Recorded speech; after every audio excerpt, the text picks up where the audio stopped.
registration. But this is pretty cut and dry. These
but older models, if it was there when we bought it. We bought the model.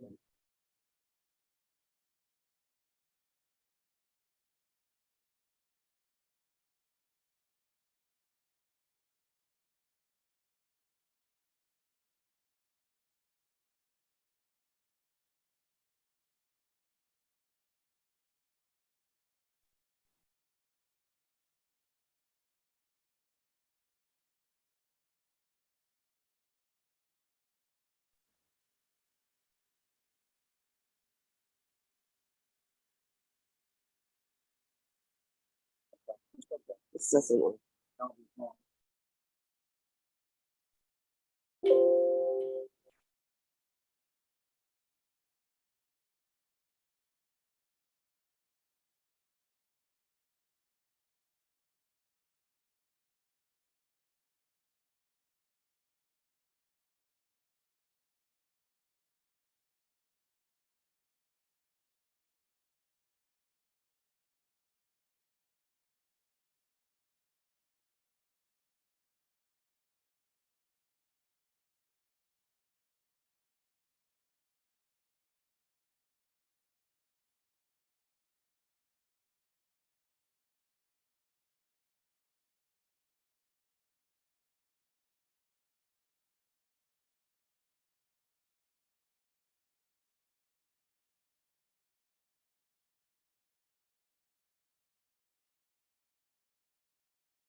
Start video. You cannot start your video because the host has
Excuse me, ma'am, iPhone 7, there's absolutely no smoking while the court proceeding is going on.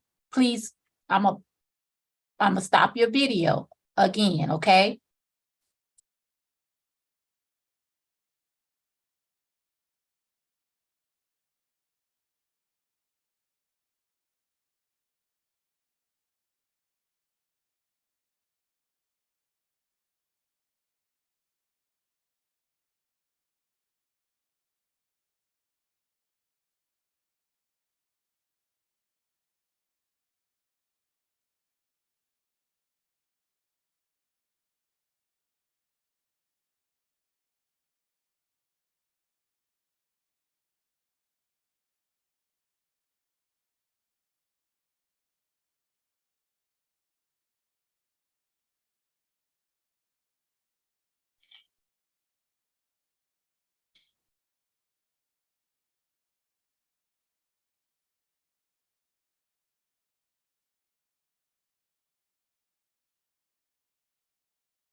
Good afternoon, everyone.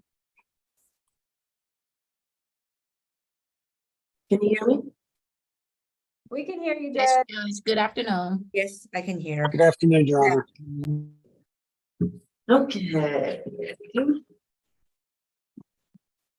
We will get ready to start if everyone's ready. Ladies and gentlemen, my name is Judge Regina Mincy, and we're going to begin our Fulton County State Court Expedited Accusations calendar. This is a calendar for cases in which individuals have recently been arrested and charged with certain misdemeanor offenses. Soon after their arrest, the Fulton County Solicitor General's office has already accused the cases of the offenses brought against them, and these cases have been bound over to the Fulton County State Court. Nevertheless, this will usually be the defendant's initial appearance before a state court judge, so I am able to consider possible plea offers, arraignment, or bonds on this. If any plea offers rather have been made by the state at this junction. I'm going to begin by reminding everyone that this whole entire proceeding is being recorded, as well as live streamed on YouTube, so govern yourselves accordingly. I'm going to also remind everyone, especially the defendants, rather on this calendar, that you have certain constitutional rights. First being, you have a right to have counsel representing you at this juncture of your case, and you should know who your attorneys are by now. You also have a right to remain silent. Remember that anything that you state about the facts and circumstances and the occurrences in your case can and will be held against you. The state is here and they are listening. All right, who do we have? Oh, let me say this. The reset date for SAP is September the 28th. September the 28th. All right, who do we have first, Deputies?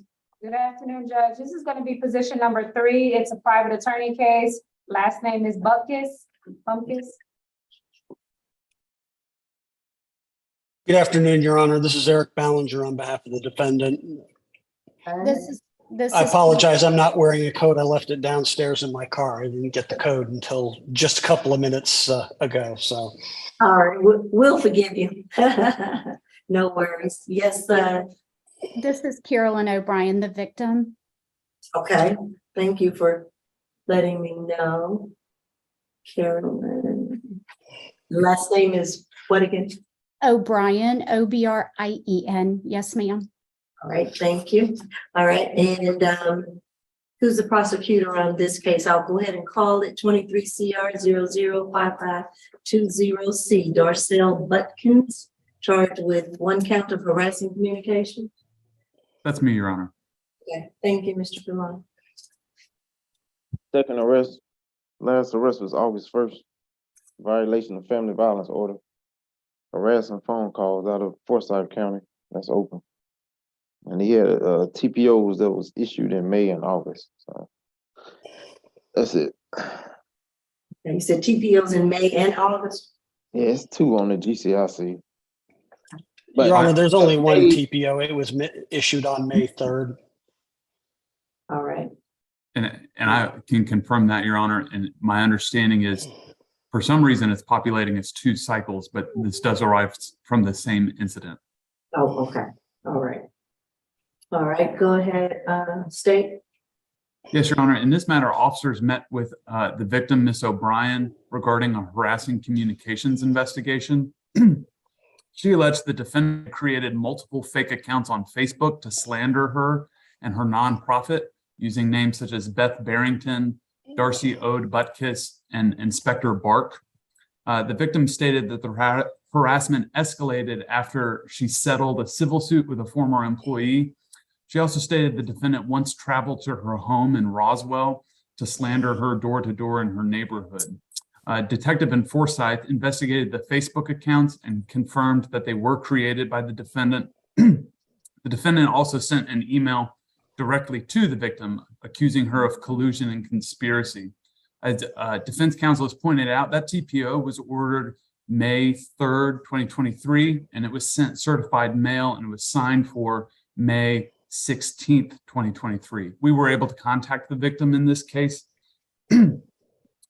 She stated the defendant created over 42 fake pages slandering her business, and that when the defendant came to her neighborhood, she was telling all of her neighbors that she was running an illegal dog ring. She stated she desires no contact and asked that you would order a stay away from her home. Her home address is the incident location listed in the report.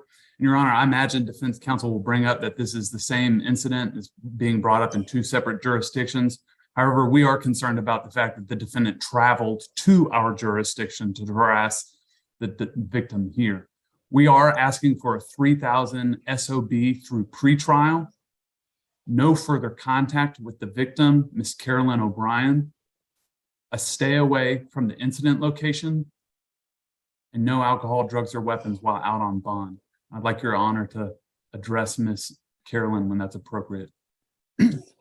Your Honor, and I'd just like to add that the traveling to the jurisdiction and the incident location was investigated by Detective Eric Blazer of the Roswell Police Department, and there's a police report that says that ultimate stalking investigation was unfounded. However, there was a TPO that was issued, and that is in place. This is the same charge of the quote unquote harassing phone calls is actually the same incident that is being alleged here in Fulton County. My client's already on bond with a no contact order, including a no contact pretrial order. My client lives in Forsyth County and owns a home there. She's not a flight risk, and we'd ask that the court set reasonable bond. I'm not sure what an SOB is because I know, signature bond. okay, All right. I don't have a problem with a signature bond. We don't do that out in the country, but I appreciate that. Just ask the court to release that, and the state can figure out which jurisdiction they want to prosecute this in. We will be ready either way. Okay. And if the state could send me a copy of the accusation, I would appreciate that too. And I can send Mr. Pellin an email with my email address. Okay. Yeah, that would be great. You send it to me, I'll email you. Ma'am? Thank you. How old is the defendant? 61 years old. She's a licensed private investigator. She has no criminal history. Okay. Other than pending charges. Other than these charges, okay. Let me hear from the victim, Ms. O'Brien. Can you raise your right hand for me? Do you affirm that the testimony that you're about to give is the truth and nothing but the truth under the penalty of perjury? Oh, you need to unmute yourself. Sorry, it looked like the host muted me. Yes, ma'am, that is correct. All right, you can put your hand down. Are you in fear of is it Butkus? Make sure I'm pronouncing that correct. Yes, it's Ms. Butkus. I do not know Ms. Butkus. Never met Ms. Butkus except for now 2 times in court. Never met her in my entire life. But she has been stalking, harassing, defaming, and slandering me and intimidating me and my rescue since January of this year. She is a private investigator. She refers to herself as Inspector Bark. She alleges to investigate fraudulent rescues. She has a very well-documented history of years of harassment and slander and has been sued a number of times by other rescues and founders for similar behavior. She claims to investigate rescues with her, but she really exploits her PI credentials for the purpose of raising money by getting donations through quote unquote victimizing us. I said, I am one, Your Honor, I'm one of Ms. Butkus's victims. There's several on this Zoom call, but I'm one with which she seems to have a persistent and excessive obsession. She's primarily used social media as a weapon to post patently false lies, defame and slander me and my rescue. And yes, she has multiple fake Facebook accounts as well as pages to do that. She escalated her behavior on April 20th of this year, coming to my neighborhood. She does not live in my city and she does not live in my county, to stalk and harass me, all under the auspices of investigating me. She then harassed my neighbors, even telling one of them to, and I will not say the word, F off. Obviously, 911 was called, officers responded. There is a stalking police report documenting this incident. My 86-year-old mom lives with me, and Ms. Butkus unduly put my very awesome elderly mom and myself in fear for our safety that day when she came to the neighborhood. But she didn't quit there. The very next day, she sent me a threatening email directly to my personal email address. Now, I'm not sure what investigator actually makes direct contact with the subject they're investigating, but much less by sending them a threatening email. So on May 3rd, the Superior Court of Forsyth County granted me a 12-month stalking protective order against Ms. Butkus. She has since tried 2 times to set that motion to set aside my protective order, and both have been denied. Since my protective order has been in place, Ms. Butkus has been arrested in Forsyth County on 2 different charges. Number 1, violating my protective order, and number 2, harassing communications.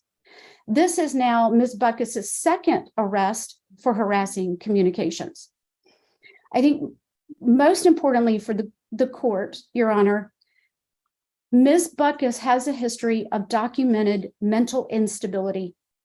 In 2014, the date. Okay, hold on, I'm gonna stop you there. I'm going into her mental health background. Again, that will not necessarily be something that I want to have. We don't advertise and put people's or defendants' mental health out there because it is being live streamed. on YouTube, so I kind of starting there. But I do get the gist and the understanding of what you're saying as far as this defendant. If you want to wrap it up a little bit for me, because Sure. this is just a bond hearing, this is not your trial, this is not. Understood. I apologize. So for the conditions of Ms. Butkus's bond, I am respectfully requesting this court to require her to have a mental evaluation and an alcohol and drug evaluation. I would like this court to consider revoking her right to possess firearms. Obviously, a strict no contact with me, my mom, my rescue organization, anyone associated with the rescue organization. And I would like her to be banned, given her proclivity to use social media to harm others, to ban her from the use of all social media platforms and set her bond at the utmost limit allowed by this court. Okay. All right, any cross-examination by the state? No, Your Honor. Any cross-examination by you, Attorney Ballinger? Just briefly, Ms. O'Brien, isn't it true that that Detective Blazer marked your stalking investigation from from April as unfounded? As closed, he closed the case. In fact, the report says unfounded, correct? I do not know. I have not seen the report. I have not looked at the report since he called me and told me it was he was closing the case. And is it true, Ms. O'Brien, that you told Detective Blazer on recording 3 times that you want Ms. Butkus to trip over your protective order? Is that correct? You better believe I do. Yes. And she did. I didn't even have to wish it. And Ms. O'Brien, are your friends recording this proceeding like they did the last bond hearing? I don't see how that's relevant, Your Honor. I don't Your Honor, know. because I'm going to ask the court to instruct Ms. O'Brien and her friends not to record and publish this hearing on social media. And to be It's an open clear, court hearing. my- It's recorded by the state, Your Honor. I understand that. But her friends have recorded the previous bond hearing in front of Judge Elena Sanchez Curtis in Forsyth County and posted it all over social media in violation of magistrate court rules. And I know there's uniform court rules prohibiting the recordation of these proceedings except as authorized by the court. And the state's recordation is authorized by the court. And I'm pretty sure the state's not going to be publishing this on social media. Your Honor, those are the friends that he's referring to are other rescue groups that have had supremely significant issues with Ms. Butkus in the past. I do not control them or what they do. I do not record it. I did not post it. I cannot control what others do. That would be- Put some things in place so that we can calm this down and not have whatever litigation or whatever actions are going on, don't want them played out on social media, that's for sure. Go ahead, Mr. Polan, before I give my ruling. Your Honor, I was just going to say it's not appropriate to enter in a court order directing the defendant to control the actions of other people's when she might not even know all of them. I don't. Would you like me to repeat state's recommendation, Your Honor? It's been some time. Please, thank you. Yeah, it's 3,000 SOB pretrial. No further contact with the victim. Stay away from the incident location. No alcohol, drugs, or weapons. I am a little concerned, do I need to add the victim's mother? I know our general bonds and check off boxes for our bonds are to not have any contact with any family members or third parties connected to victims generally. But if we want to add a name, I can do that. Stay away from the jobs, things of that nature. Because I will put all of those stops in place, but I don't know if we need to add any additional victims if her mother. Ms. Carolyn, does your mother have the same last name as you? I'm Carolyn Reeves O'Brien. She is Ruth Ann Reeves, Reaves. And she does, like I said, live with me.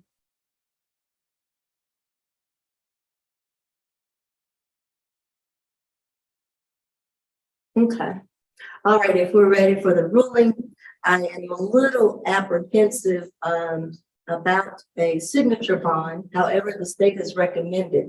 So I will go with that with a lot of stops there, a lot of warnings to the defendant. If I order this signature bond, I want to not order it, but you don't have significant history. According to the other factors, I believe you will show back up in court. I don't have any evidence that you won't, but I do want to say to you, if any of these allegations are true, that they will stop, that this kind of conduct and action will stop. It does alarm me, and it can get out of hand, it can get out of control. Don't want anyone hurt over it. Words lead to worse things when they continue, especially on social media. And so what I'm going to do is I'm going to increase the signature bond to $6,000 signature bond, so that if bond conditions are violated, when you come back in, it'll be double. But I'm going to upgrade the signature bond to $6,000. I'm going to order that it be through the pretrial services, so that you will be monitored and have to report to them while you're on bond. That'll be per judge. Per judge. I'm going to also order that there be no more social media postings regarding any gripes, arguments, concerns that you have with the victim, in this case, Ms. O'Brien. At this point, from this day forward, you stop talking about her, don't even bring her up, and don't post anywhere on social media, Facebook, Instagram, any pages, anywhere, anything about her. At this point, there is what we would formally call a gag order with any communications or conversations regarding the two of you, or about any instances of business, whether it's dog rescue or whatever, anything personal. So there's to be, I'm going to check all the boxes on our order for bond. So you are to not have any contact with her directly or indirectly, with any victim or any victim's family members, including her mother, Ms. Carolyn Aretas. You are to not contact her by any associates, any professionals, no email, no pagers, no writing, no signage. No, you're not to go within 200 yards of her. So you should not be in her neighborhood, but I'm definitely ordering to stay away. Stay away from her address, which would be, I guess, the incident location. Stay away from her employment. I don't know if her business is running from her house or somewhere else. To stay away from any locations where she may be. If you go somewhere and you see her, Ms. Butkus, you end up back in the Fulton County Jail, you should leave and go somewhere else. And don't even if it's 300 yards, you should stay away. And again, no drugs, no alcohol, no weapons, or no guns while on bond. I don't have sufficient information. I usually will order, depending on the charges, that if the person owns those guns, they turn them over to the Fulton County Sheriff's Department. I don't know that Mr. Ballinger, that your client owns any guns. She's not supposed to have any weapons while on bond, and I think that's clear enough. If she wants to turn them over, she can. I'm not going to order that because I don't really have any evidence that is an issue at the moment. And hopefully, with me shutting down all communication between them, this will cease and stop, and we will move on with whatever the other civil matters are. And I think that's all I will order at this time. I'm not going to order MH or ADT because I don't have enough evidence about those matters. They can be taken up later in court. Have I left out anything, counsel? No, Your Honor, nothing from the state. All right. Hopefully this will help Ms. O'Brien, and please take care. Thank you, Your Honor. Your Honor, a couple of housekeeping matters. Mr. Pellin, your email address is not on the page on your bar website. Can I get your email address? Oh, I apologize. I've only been here a couple months. My name, Robert.Pilon. Hopefully not everyone's going to send me their favorite chain letter. At FultonCountyGA.gov. And I haven't gotten a chain letter in years, so. Yeah, I was thinking about that the other day. Yeah, I have Disco ready. So if you email me, I'll send it to you. And again, Ms. O'Brien, I know you've been in touch with the victim witness advocates for the solicitor's office. Continue to keep in touch with them for any other resources or assistance that you may need, okay? Thank you, Your Honor. Your Honor, will the clerk email me a copy of the bond order? I don't think they do. It'll be e-file, correct? It'll be in the system. It'll be in the system to get it through the e-file system. We can find it. If it's in there, we can find it. Yeah, if not, you can call them back and I'm sure they will send a courtesy one. They're gonna get me for that, but they don't generally mail them out or email them out. Well, if it's e-file, we'll just get a copy. Yes. We'll file our entry and we'll get a copy. So. Yeah, and you'll All right. okay, thank you. Anything else? Thank you. Okay, thank you. Thank you, Your Honor, very much. Thank you. Thank you. Take care. Position number 13, Ms. Field. I'm sorry, excuse me, Judge. Yes. While we're doing medical, can we do a breakout for the Spanish interpreter along with courtroom 3? Yeah, so they can get started. You already did that, Your Honor. I'm sorry, you already had? Done, Will? Yes. Yes, ma'am, Your Honor. And Your Your Honor. Honor, I'm sorry, this is the Spanish interpreter. We already had the breakout room. We are ready whenever to proceed. Great, we're on it today. Good. All Yep. right, wonderful. All right, we're doing 13 now. Yes, ma'am. Okay, thank you. 23 CR 005503E.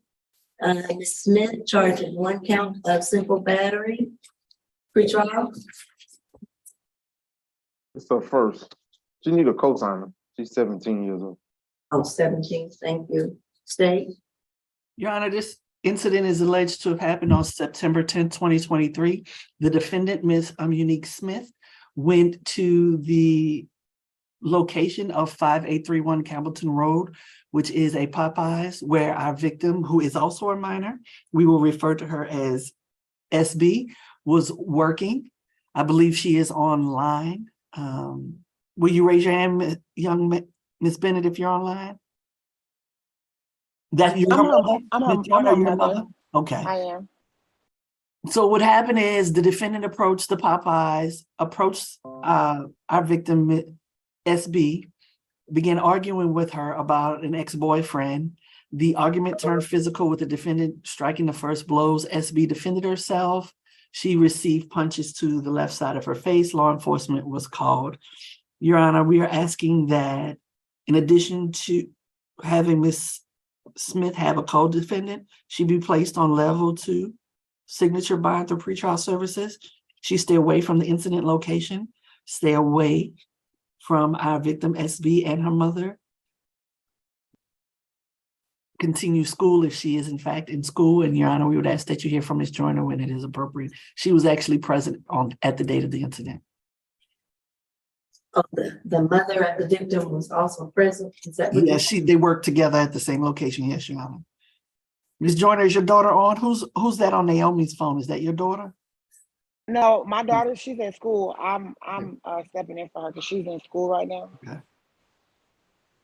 Okay, Ms. Joyner, you were on the scene the date of this incident? Yeah, well, I was called to the scene. I dropped my daughter off at work earlier that afternoon about 5 o'clock. About 45 Hold on a minutes. second. I don't want you to, hold on a second. I don't want you to fully testify. I'm gonna swear you in, but it's gonna be slightly limited. But Okay.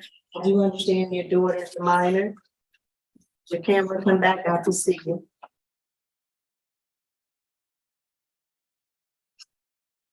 Did she drop off, Ms. Champion?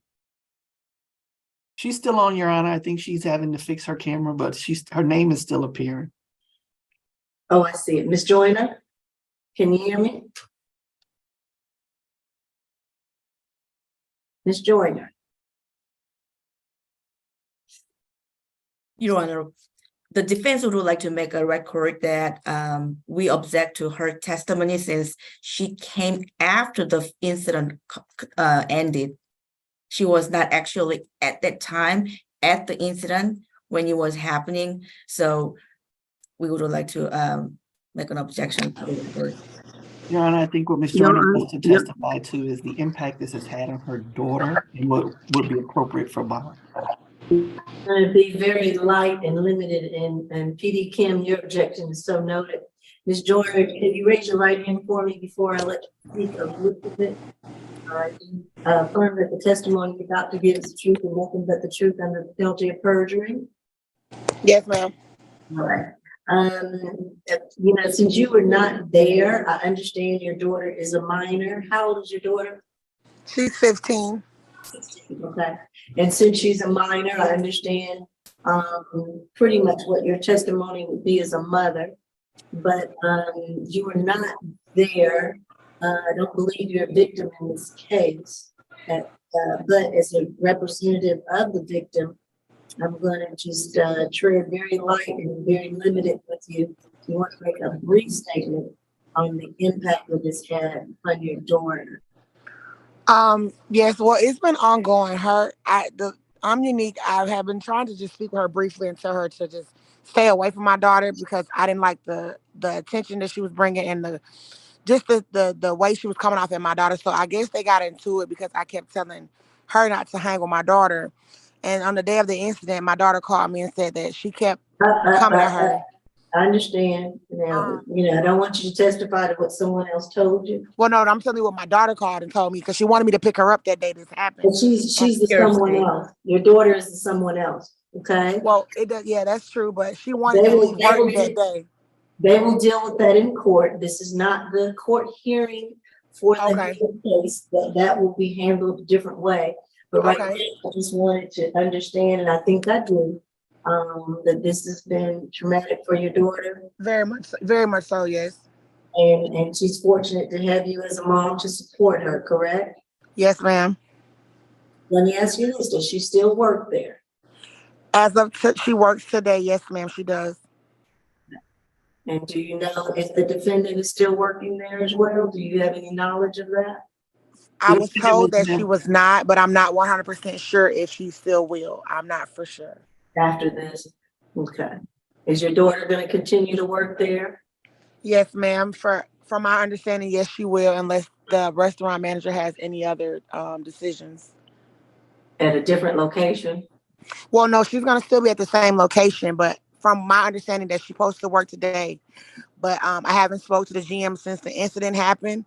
So from right now, I think she still works there. So moving forward, if she's still able to have a job, she will work there. Okay. All right. And your daughter's in what grade? She's in 10th grade. Okay. And that's all that we need from you at the moment. Any cross-examination by ASG Reddick or PD Kim? I'm sorry, what was that? State, Your Honor. If they had any more questions of you, you can continue to listen if you like and mute yourself. Okay, thank you. All right, PD Kim. Yes, Your Honor. My client, Ms. Smith, Hold on 1 second.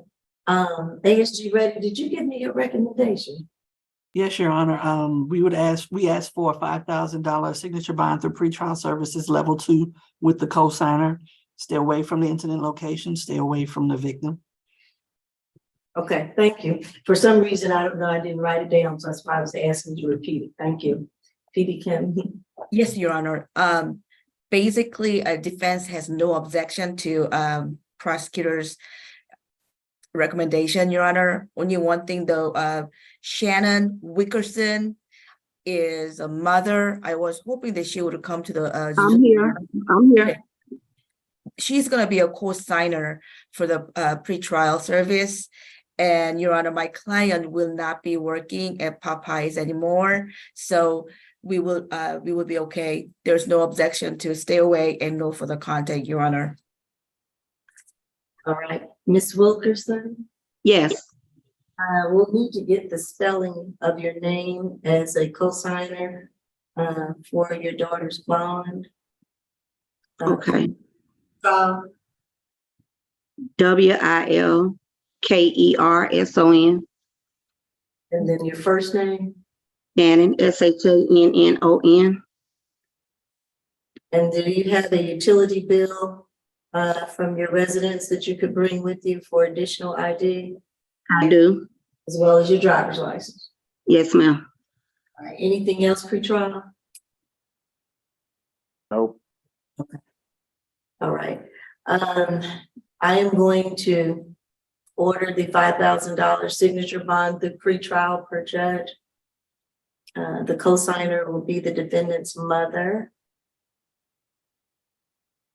And I'm going to order that stay away from 5831, is it Campbellton Road to Popeyes? Ms. Smith, you should not go there for any reasons whatsoever.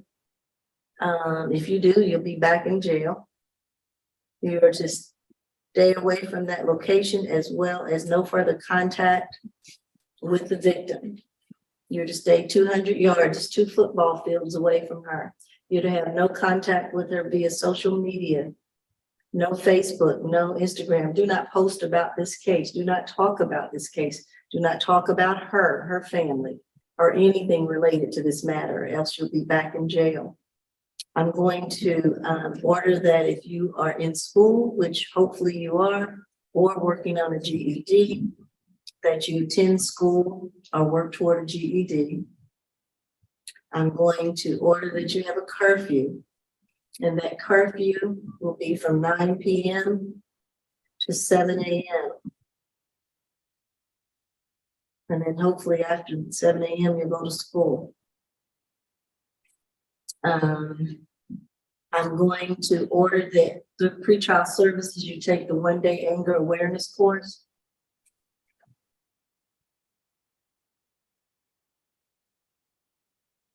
And no drugs, no alcohol, no weapons or guns while on bond. I think that should be it. Your Honor, may I please verify if SB and my client go to the same school or not? My client is a 12th grade at the high school, and she is expecting to graduate May 2024. So we want to make sure that they don't go to same classes or same school. Good question. I don't know. I see they don't go to the same high school. We don't go to the same high school. I go to Westlake, she go to Tri-Cities. Good. Thank you, Your Honor. And also about the curfew, I know some schools starts school at 7:15 a.m. So they may have to leave their house around 6:30. So I was wondering if we can change that to 9 p.m. to 6 a.m. Miss Wilkerson, can you tell me that? When does your daughter leave for school? She catches the bus at 7:30. I'll just do 6:45. I don't want her out too early. Okay. Thank you, Your Honor. I'll change it to 9 p.m. to 6:45 a.m. so that she will have time to get to her bus. Okay. Your Honor, I have a question. Yeah. This just a this just right now a bond hearing. So will we go to court on will she be able to go to court, because I want her to go to court on this? Oh, yes. This is just the bond hearing. That's fine. Okay, your case is moving on to trial through Okay. the process. So this is the beginning. PD Kim can give you more information, but yeah, this is not the end of the Okay. case. Okay, that's fine. All right. Good luck to you all.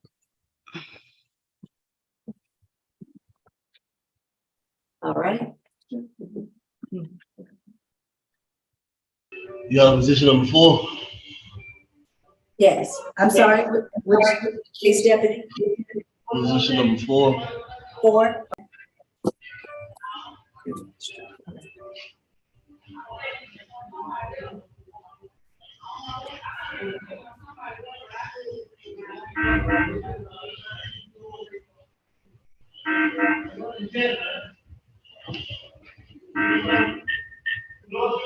Because I left mine upstairs.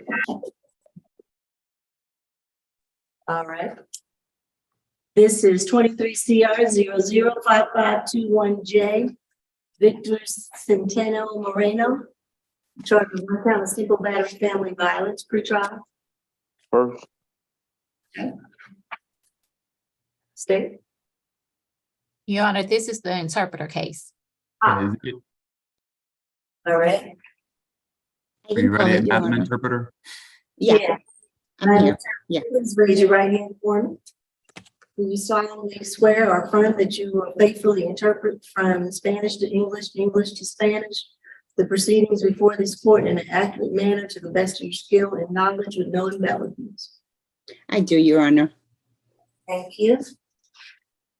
All right, so I think you heard me call the case with 23 CR 00. Yeah, I can go ahead and interpret what you.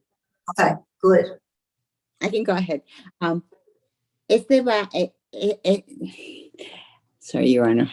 I just lost it. Okay, here we go. Este va a ser el caso 23 CR005521J. El señor Víctor Centeno Moreno con una acusación de violencia familiar. All right, state. Your Honor, in this matter, when the arresting officer arrived, other officers had already separated the parties. En este caso, su señoría, cuando el agente de policía llegó, otros agentes ya habían separado a las personas. The officer met with the defendant first, who stated that he punched the victim twice. El agente de policía se reunió primero con el acusado y dijo que él le había golpeado a la víctima 2 veces. Defendant also stated that he and the victim previously lived together for 2 years. También el acusado indicó que él y la víctima habían vivido en la misma casa por 2 años antes. The victim corroborated the defendant's story. La víctima dijo que sí, que esa era la historia verídica. And the officer used the language line to speak with all subjects present. Y el agente de policía utilizó intérpretes por teléfono para comunicarse en el lugar. Your Honor, the state found no GCIC match in this case. La fiscalía no encontró un acuerdo de DICD, o sea, que hayan encajado. So the state is concerned about a flight risk. Entonces, la fiscalía tiene preocupaciones de que él sea un riesgo, de que tenga el riesgo de escaparse, de irse. State's recommendation is a $3,000 surety bond. La recomendación de la fiscalía es una fianza de $3,000 asegurada con el dinero.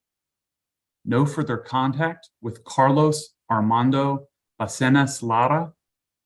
No contacto adicional con el señor Carlos Armando Barcenas Lara.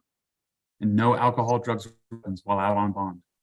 Y nada de alcohol, drogas o armas mientras está bajo fianza.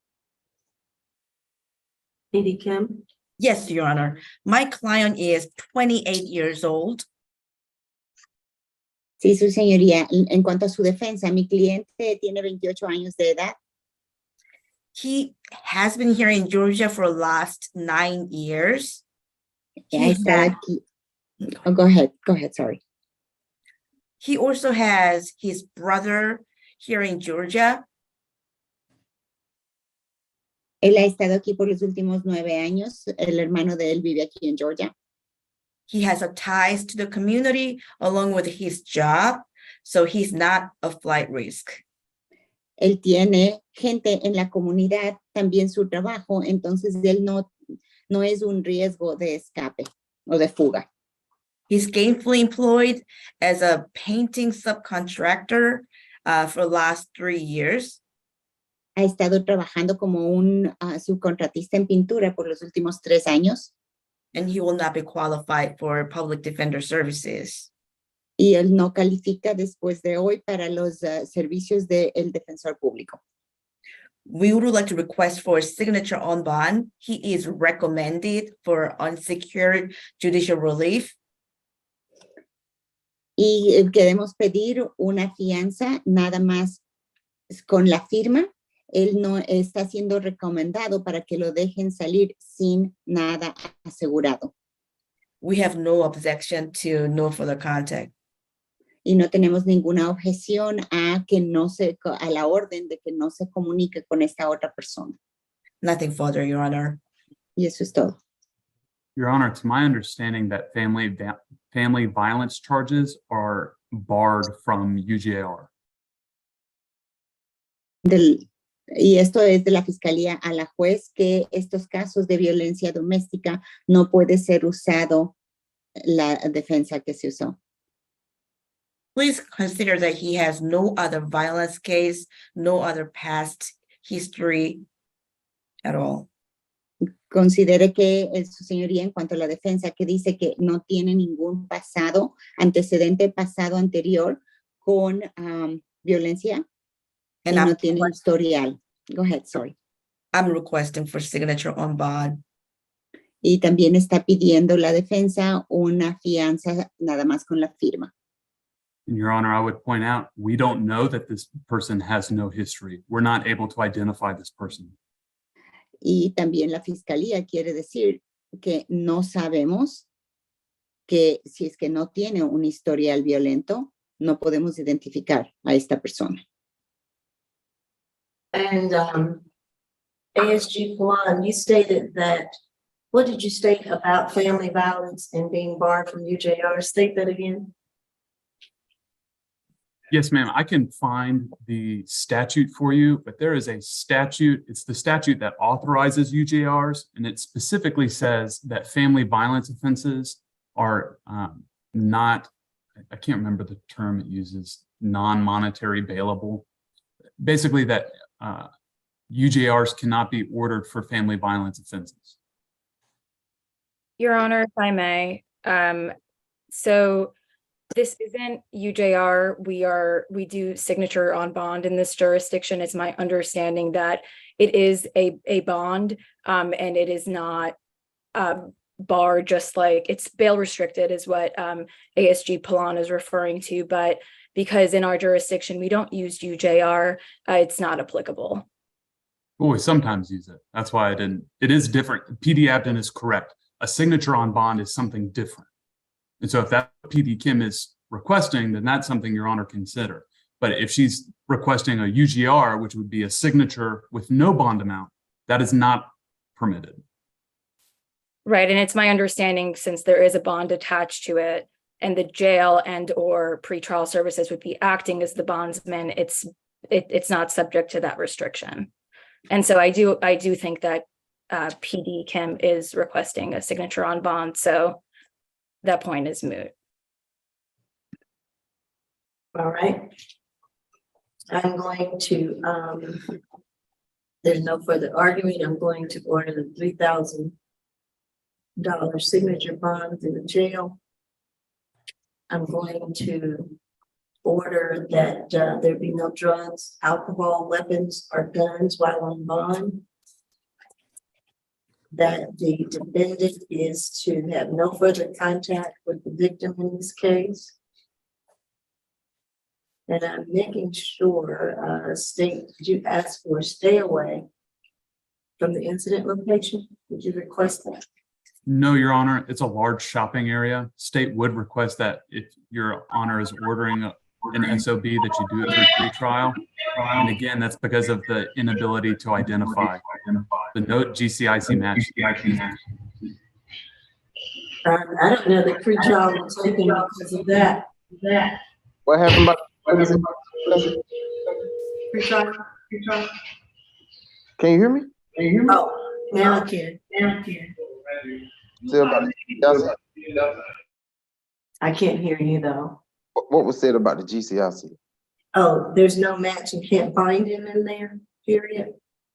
And so I don't know that he would qualify for pretrial services. I did it through the jail. I mean, you can do what you want. He was recommended. I mean, it's his first arrest. Yes, it is. Based on the information given. Yeah, based on the information given, which that state's concern is that. Based on the officer, writing up everything and submitting it to the jail when they took him in their custody. But I got first arrest. All right, and I'm low on whiteout. With long white out and be changing my mind, I'm sorry. I will continue with that signature bond through the jail. Again, no further contact with the victim.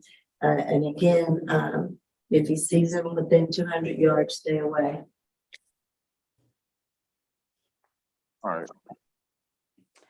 Entonces, el fallo de la juez es, tiene una fianza de $3,000 con una fianza nada más bajo firma por medio de la cárcel. Aparte de eso, una orden de que no puede usar drogas, no alcohol, no armas mientras está en fianza.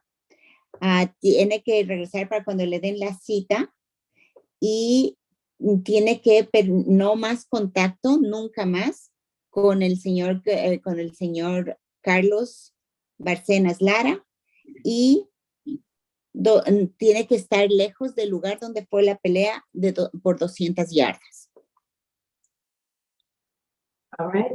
If that is it, then this matter is concluded. If there's nothing else. No. Nothing further. Okay. Your Honor, if that is all for the interpreter, may I be excused, please? Yes, ma'am. Thank you. Thank you, Your Honor. Have a good afternoon. Position number 11, President.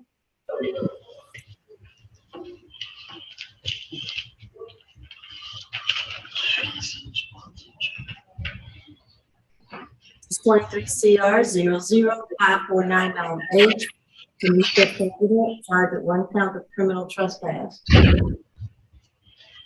Second arrest. Last was 2019 trespass.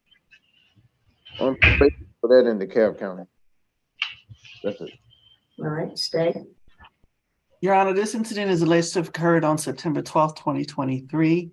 Incident location is the Efficiency Lodge at 4050 Wendell Drive in Atlanta. There's a lot of feedback. Someone is not muted. It was courtroom 3. Oh, it was courtroom 3. Okay. Thank you. Your Honor, officers were called to the scene at approximately 11:30 p.m. When the officer arrived, he found a young lady by the name of Miss Powell on the bed. She had indicated that Miss President had left the scene after there was an altercation between the two. Miss Powell was actually bleeding from her head. Officers searched the location and found Miss President, the defendant, hiding in the bathroom tub. She had previously been told to not return to that location after another incident.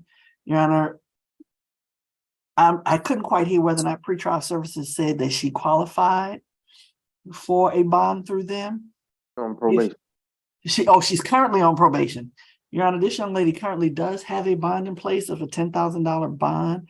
We would ask that to remain. If Your Honor is inclined to reduce it, we would ask that the reduction will require her to stay away from the victim, stay away from the incident location, no alcohol, drugs, while she is out on bond. All right. This, Ms. McLeod, this case? Yes, good afternoon, Your Honor. Good afternoon. This president is 26 years old. As pretrial stated, this is only her second arrest, Your Honor. She tells me that she's currently unemployed and currently homeless. So based on that, she's not in a position to pay a bond, Your Honor. I would ask the court to consider giving her a signature on bond, given her age, given her current circumstances and her indigency. She also denies, Your Honor, that she caused any injury to anyone. Based upon that, I would definitely ask the court to give her a signature bond. And Your Honor, if I may, the concern for the state is if this young lady is unhoused, then how will she receive notice to return back to court? She has a telephone number, which I have. And I'll be representing her because she is indigent. I don't believe the court can send notice of next hearings to a telephone number, Judge. No, but they can send a notice to counsel. I routinely receive notices of my clients' court appearances when they're doing court, and I usually relay the same to my clients. I do have a number of homeless clients, unfortunately. All right, I am going to enter a $8,000 surety bond.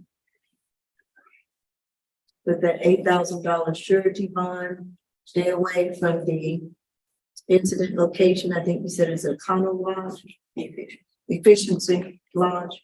Yes, Your Honor, at 4050 Wendell Drive in Atlanta. Stay away from there.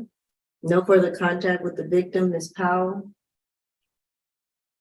No drugs, alcohol, weapons, or guns while on bond. And keep in contact with your attorney to know your return court date.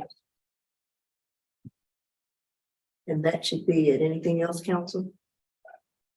Other from the state judge. Your Honor, just to point out that really at $8,000 bond for her is comparable to no bond at all. She is unemployed, and she tells me she's been unemployed and homeless for the past several months. So obviously an $8,000 good bond is going to require her to sit in jail. And considering that her criminal history is limited, Your Honor, I think that bond amount is punitive. Also, the warrant states that the alleged victim denied that she needed any medical care and stated that she was not interested in pressing any kind of charges against my client. Just wanted to point that out, John. Right, but I think we had substantial, did we have injuries and bleeding? Your Honor, she was only charged with criminal trespass. That was my understanding based on the warrant that I saw. Right. Well, I will leave it at the $8,000 surety for now. All right. Thank you. Position 9.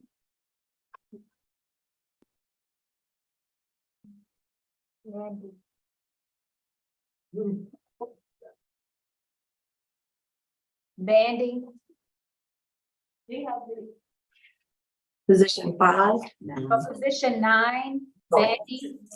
Bandy. Your Honor, I'll forecast for you position 5 and position 9 are the same factual circumstances. Okay, so we can take those together. I'll call position 9 first, 23 CR 005498E. Lydia Nandi Bibiano, charged on count of battery family violence. Second case 23 CR 005495Y. The Libra Cherry, charged on count of battery family violence. Pre-trial, to give me both histories. But number 9 and number who? Number 5. Cherry. Cherry got 12 total. Last arrest was 2021. Possession of amphetamine. And possession of marijuana with intent. 2020 burglary, theft. Got a 2017 capital offense. 2013 probation, 2010 assault, 2008 assault conviction. That's for Cherry. Okay. I'm gonna defer to the state on Nandi because that federal charge not coming up, but I did see she was on federal probation, I think, and she got a U.S. Marshal's hold. All right. Anything else state on the history? I'd corroborate pre-trial. She does have a U.S. Marshal's hold. My understanding, both defendants have a U.S. Marshal's hold. For Miss Nandi Bibiano, I show a 2018 marijuana purchase. That's from Georgia. No. Yeah, that's okay. So 2018 marijuana purchase in Texas. Then the 2019 federal charge also occurred in Texas. Then a 2021 probation violation that occurred here. Okay. Go ahead and give me the facts. Yes, Your Honor. So in this matter, the victim, Miss Denise Aviles, called police. Officers met with her. She stated that she was lying on her bed when defendant Nani Bibiano punched her in the back of the head. That's position 9. Then when the victim got up, defendant Cherry hit her and scratched her face and arms. That's position 5. State's recommendation is similar for, let me make sure before I say that. State's recommendation is similar for both. It's a $4,000 surety bond. State's primarily concerned about that marshal's hold. No further contact with the victim, which was Miss Denise Aviles. A stay away from the incident location, and no alcohol, drugs, or weapons.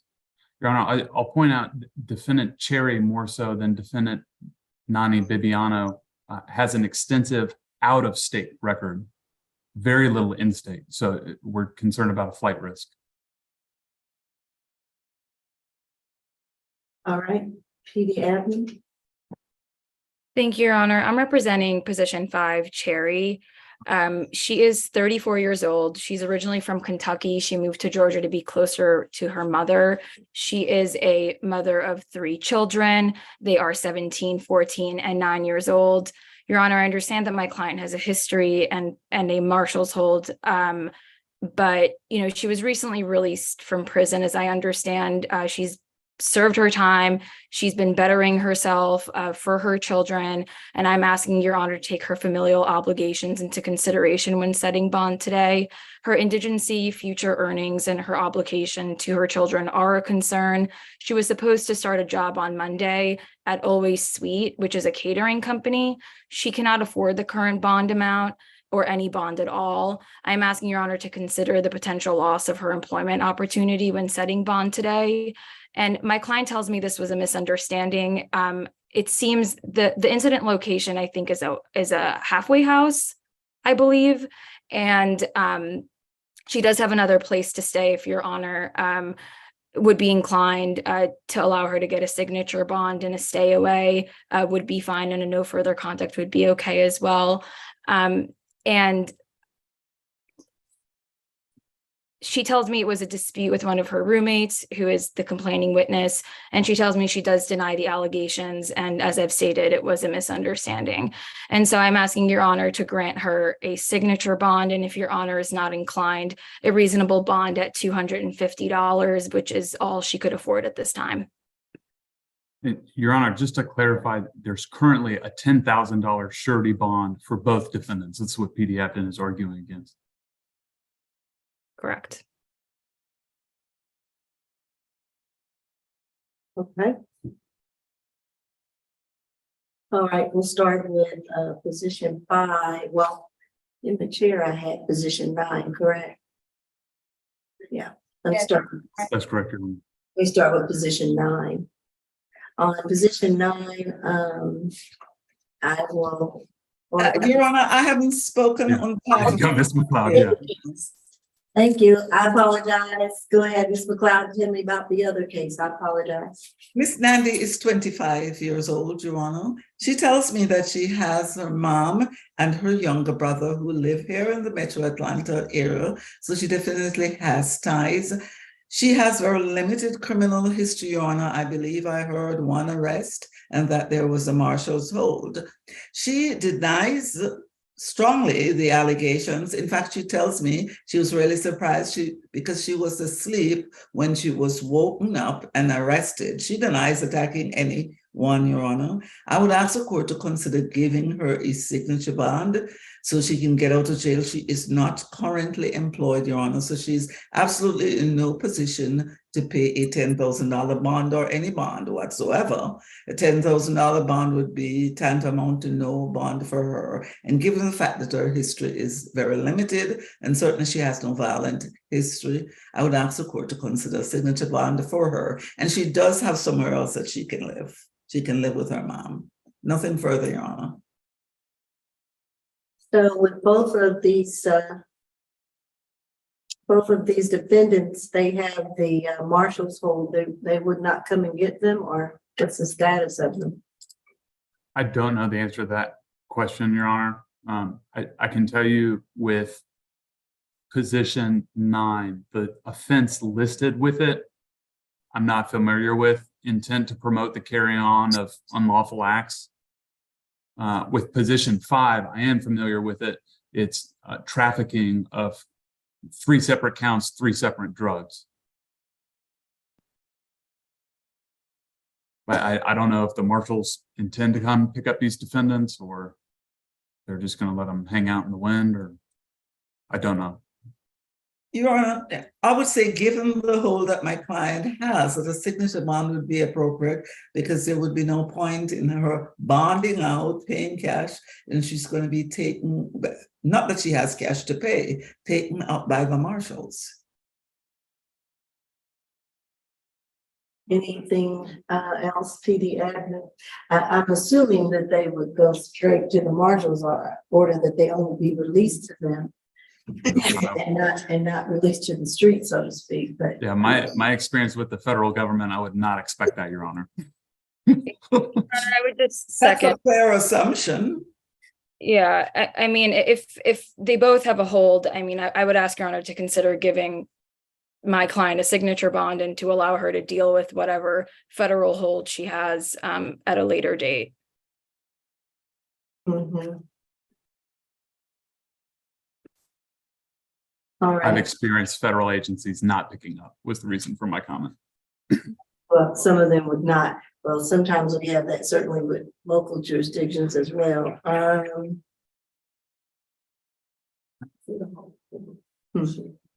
It is. I don't see one for chair, but maybe I see one for non-D. But not Cherry. But maybe they're looking at something I But don't see. they may not see I don't it. see them. Yeah, I had a separate GCIC form for Cherry. It was kind of strange. I'll be frank, it was my first time looking at it, but it appeared that it read also wanted out of USM HQ Arlington, Virginia. Mhm. All right, on position 9 is non-D. Bibiano.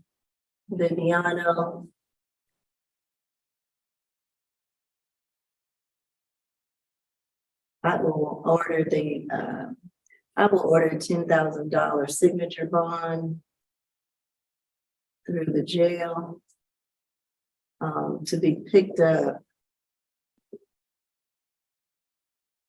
by the marshals, by the U.S. Marshals, or to be released to the U.S. Marshals. You know what happens if they don't pick her out? SAP reset. If they don't pick her up, I would hope that she would be reset to our 28th date, but we wouldn't have any knowledge of that. Yeah, how we get knowledge of that, I don't know. Otherwise, she's out on 10,000 SOP jail. Pretty sure they're coming. That's the marshal. Pretty sure they're coming. Okay, if they don't, she'll be out on it. She'll have to keep in touch with her attorney to know when to come back to court. Thank you, Anna. And no drugs, alcohol, weapons, or guns while on bond. And I believe, did the state request no further contact with No the further contact. Anna, stay away, Your Honor. stay away as well? I also, Your Honor, our office wasn't able to contact her. I would like to sound for the victim all the talking we've done about her. I don't see her, to be candid with the court. Your Honor, could my client have a one-time law enforcement escort back to the location to retrieve her belongings? Yes, I will order that one-time law enforcement escort. Thank you. All right, and then on the second case with Cherry, don't see that one on the system. I think Mr. Pilon was saying the same thing. We don't see that one, or you do see a hold on that one as well, on her as well. I will repopulate the file, Your Honor. I copied it down as though I saw it. Okay.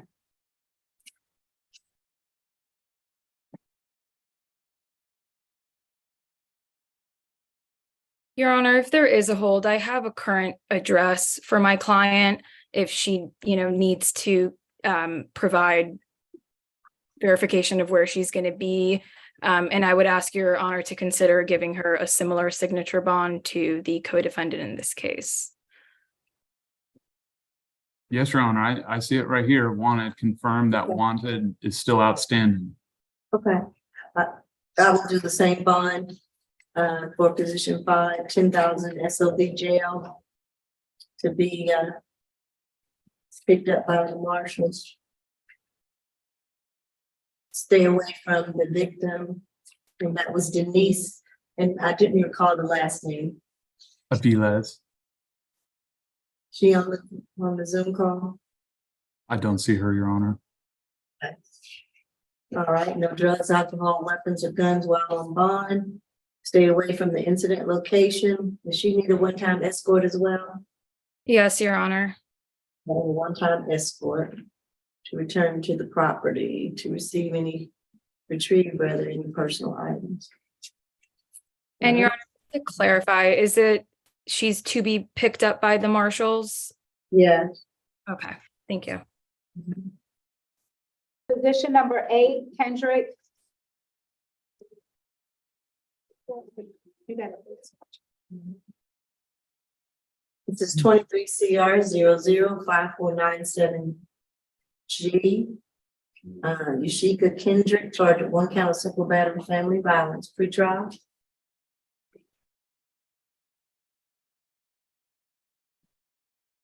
You waiting on me?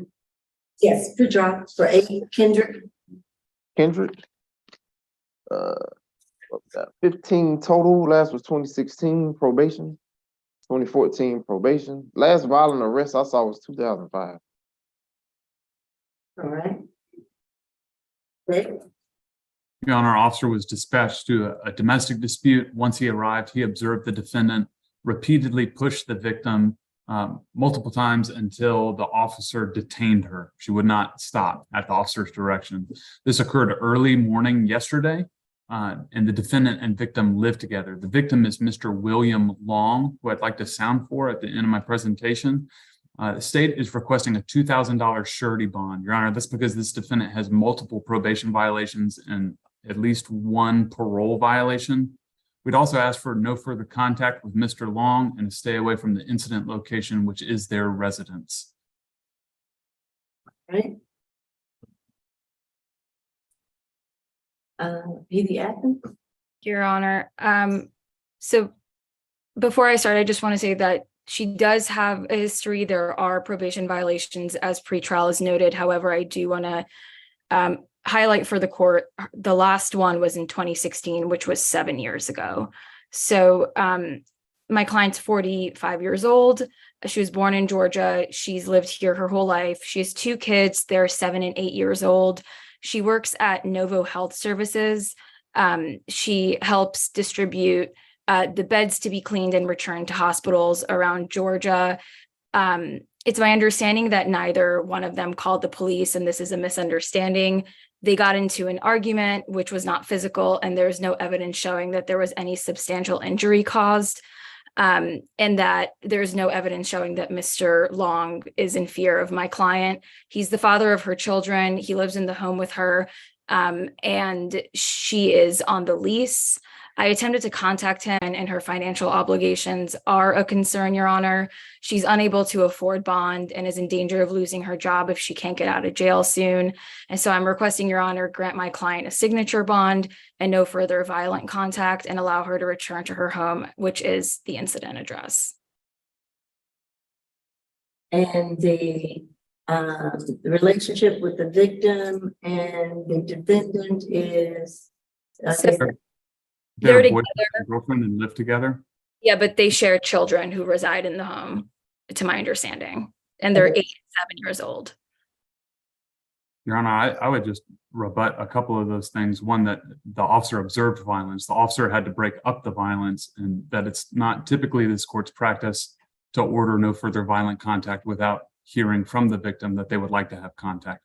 That's something that's easily amenable if that is something the victim desires, but typically the court errs on protecting the victim. And do we have any evidence of a lease or deed or anything for ownership of that incident location? So it's my understanding. Go ahead, I'm sorry. No, I was just gonna say PD Apton indicated, I don't have any evidence, Your Honor. So it's my understanding for my client that she is on the lease. And as I mentioned, there are 2 young children and she's the primary caretaker and they reside at that address. But to clarify, you haven't seen the lease. No, I did not. Well, what I usually do, and I will do this in this instance, I will order I will order a $4,000 signature bond.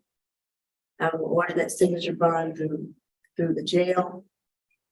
I will order that Ms. Kendrick should stay away from the incident location unless she takes law enforcement with her. They're able to inspect or sweep the property to determine if Mr. Long does not have any items there, does not reside there, and she can stay there. If Mr. Long still has belongings there, then she cannot stay there. She can obviously retrieve her children, I'm not sure where they are. But if he still appears to reside there, then she cannot reside there.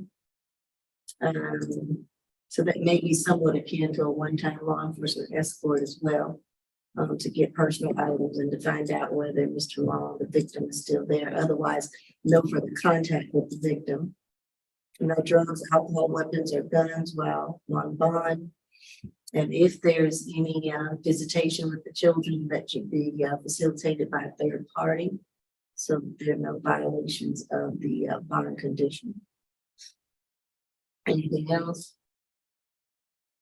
Nothing from the state, Your Honor. No, thank you, Your Honor. How much was that? 4,000 SOP jail.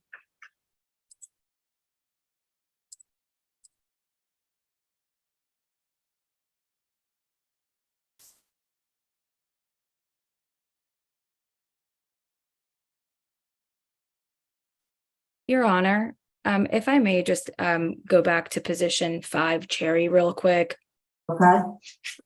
I just wanted to ask if you would consider setting a time limit on her being picked up by the marshal so she doesn't stay there, forever until they come get her if they are anticipating to. Your Honor, state's recommendation would be to just reset her on SAP calendar. State would be strongly opposed to releasing that defendant out on a signature bond only. Right, I think this one had a more extensive history. That's correct, Your Honor. 11 cycles out of Kentucky, including a murder arrest.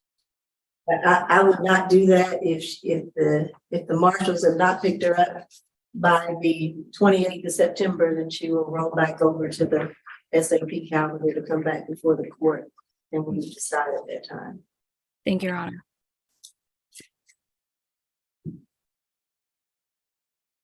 Your Honor, position number 1.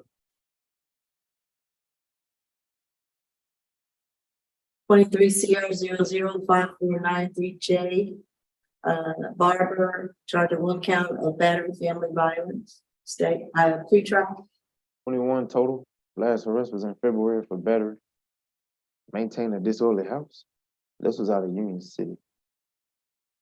2022 battery DV, 2019 afraid, 2016 simple battery. I stopped there. All right. State. Your Honor, this defendant also has a case open, 23 CP 221834. The charge is cruelty second. I was not able to view the documents with my authorization to see who the victim was in that case. In this matter, the defendant punched the victim in the face. The victim is the defendant's minor daughter, and the officer was able to observe bruising to the victim's mouth.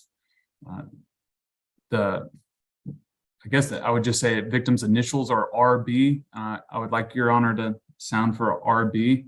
State's recommendation is a $4,000 surety bond, no further contact with the victim, a stay away from the incident location, and no alcohol, drugs, or weapons.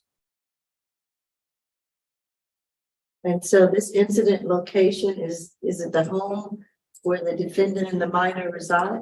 That's my understanding, Your Honor. And so how old is the minor victim? I was not able to ascertain that. It's my understanding she's either 17 or 16 years old. She's 16. She's a minor.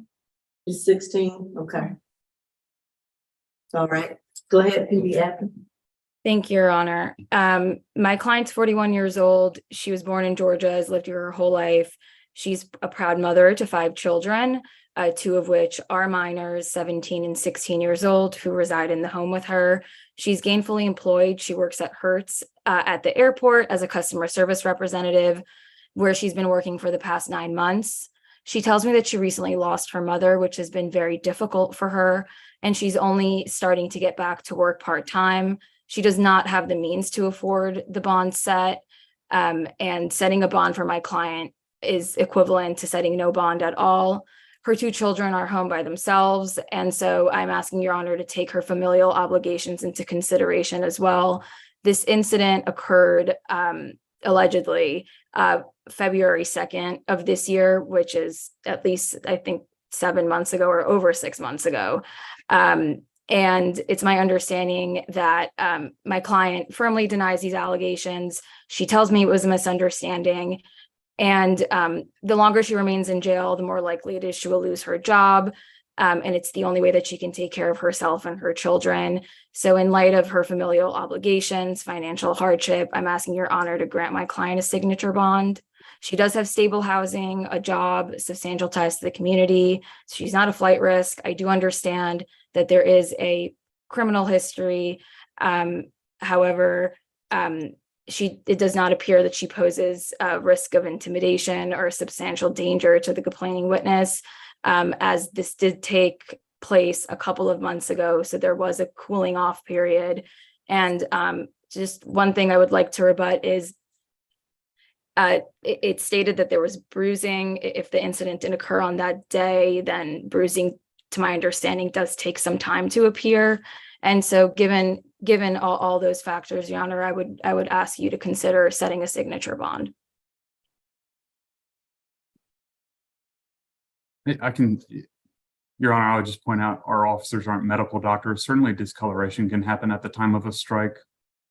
I guess if PD wants to get really technical about what bruising is, I think for the common layperson, it's a sufficient warrant. The state is concerned about intimidation of the witness because they live together. All right, I am a little concerned, but with my, I don't know, my intuition may tell me that obviously the defendant being the mother of 2 minor children and having a job, I know that is obviously important, but I'm wondering if and of course, again, it's a tight situation when you don't want to obviously put the victim out of the home, but I imagine she can't make mortgage and can't buy groceries at that age.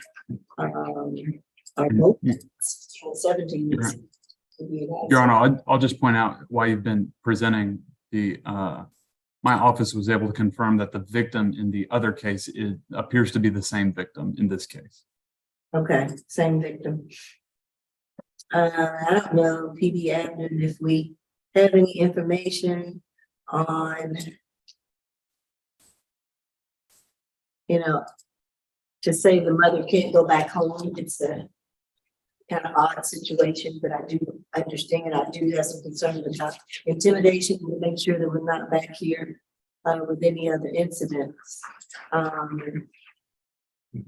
And I don't know if it's something to ask your client or not, or if you're comfortable asking, if this child would have somewhere else to stay to be safe while this case is going on. I would think that there's a good chance that, I won't say that without knowing it, Your Honor. I would assume some actions have been taken as a result of the other case, which is a felony case involving the same person. Yeah, it's my understanding there is a felony case. I think she appeared on first appearance this morning. I wasn't able to open it as well on Odyssey for whatever reason, but now that we understand it's the same victim complaining. Yeah, pre-trial, do you have? You already made bond. She made bond? Yeah. Well, regardless, Your Honor, I will just note, these are mere allegations at this time. She is her mother. Her child is 16 years old. I can ask my client if she has somewhere else to go, but she is 16. There is a 17-year-old in the home as well. And at this time, I would just ask Your Honor to allow her to just go home and take care of her children and sort this out. I can almost tell you, I would not order that. That does not make me feel comfortable at all to order her to go back. There's the other case. I would like to know what those bond conditions are on the other case from this morning. What's the case? What is, yeah, Talia, Barber. Your Honor, that case number is 23 CP 221834. Thank you.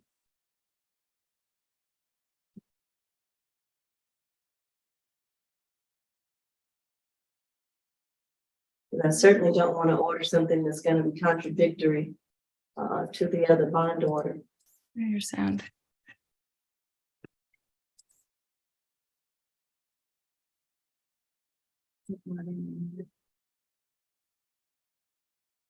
They haven't scanned it in. They haven't scanned it in yet.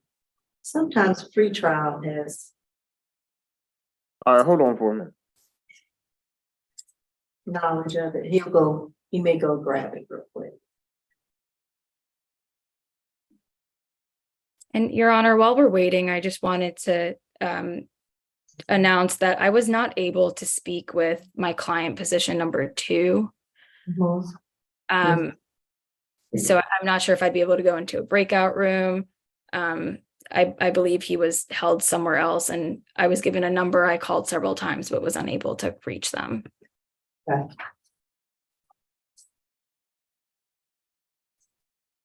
Deputies, is position 2 back in Fulton County, or is he somewhere else? Barnett. I didn't pull that question, Your Honor. Was that for me? No, I was asking the deputies at the jail.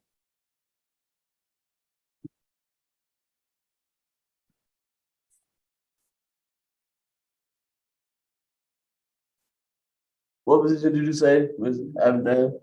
Position 2, Barnett, because PD Abner needs to go in a breakout. She's not able to speak to him. So Barber didn't go to court this morning because she had already bonded out. Oh. She just had the battery that was holding. So on the, you don't see the cruelty or any bond condition with the victim or this child? she bonded out, so they didn't. So they didn't do it, okay. Your Honor, the defendant wishes to address the court, please. Your Honor, I already got arrested for this battery charge back in February. I was arrested back in February for this battery charge. Yeah, Your Honor, she did state that when we spoke. I wasn't able to see anything on my end.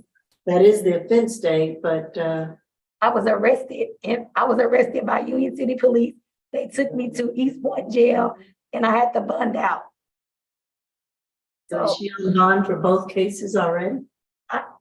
No, can you want me to explain to you? Okay, they told be careful though. Okay, well, just stick to what happened with the arrest, not the facts of what happened. no, I was arrested back in February. I had to stay in jail till that Monday. I bonded out. I went back, bonded out East Point. I went back to court in Union City and they bound my case up. I already been arrested for this case. Your Honor, that's not reflected in the GCIC.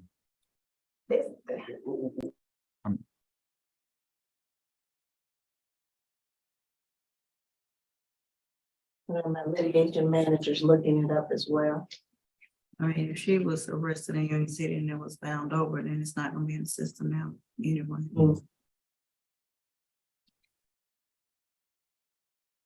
This incident happened in February? Yes. That's correct.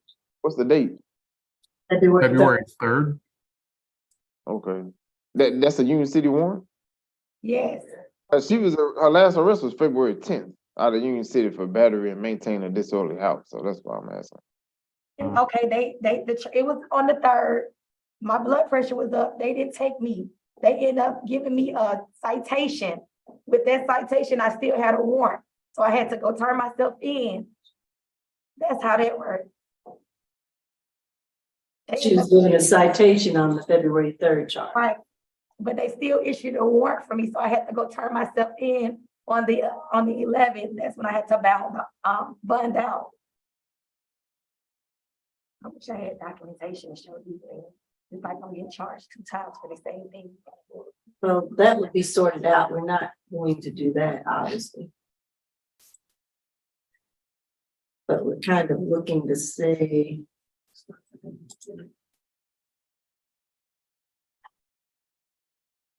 No, we maybe because she was given a citation, that's kind of where the confusion may lie, which is what they were doing a lot during COVID as well. But generally, we were able to track it and keep up with it.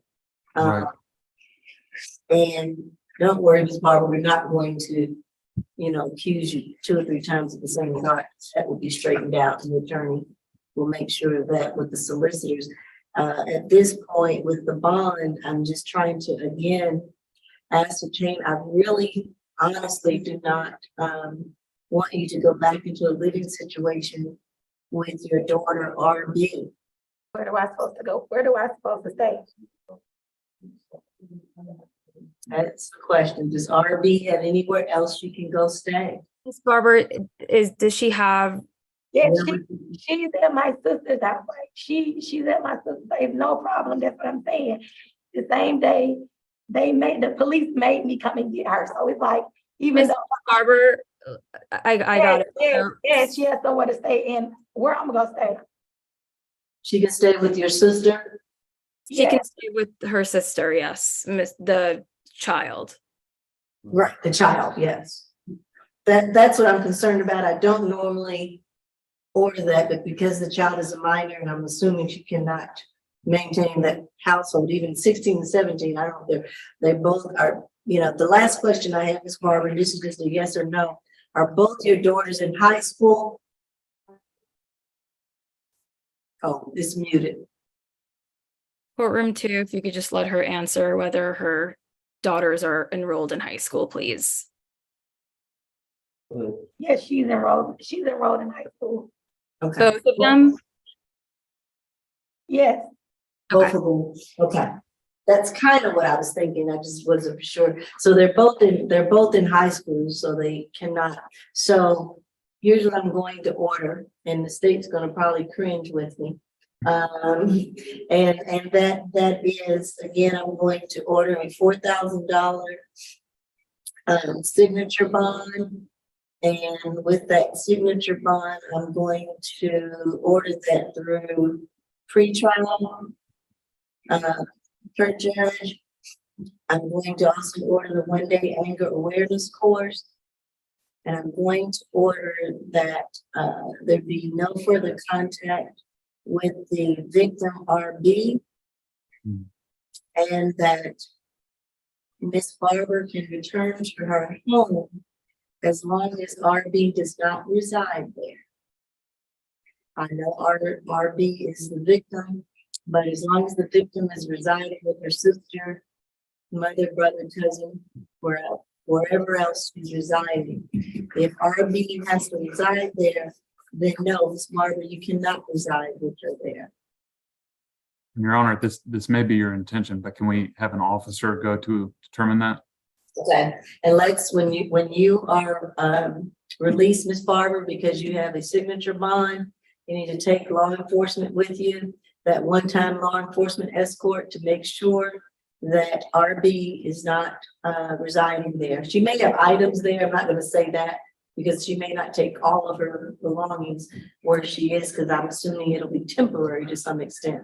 But I just want to make sure that even though this happened in February, but there's other things that are alarming me, to make sure there's been the cooling down, that there's not going to be any more incidents. Okay, it's just for everybody's safety and protection right now, that you all have some more space and time. Okay. No guns, no drugs, no alcohol, no weapons while on bond. And hopefully that's not too confusing what I've tried to relay today. All right. Can you repeat that, y'all? I'm sorry. Can you repeat that, y'all? Oh, $4,000 signature bond through pretrial. Appreciate you. Thank you.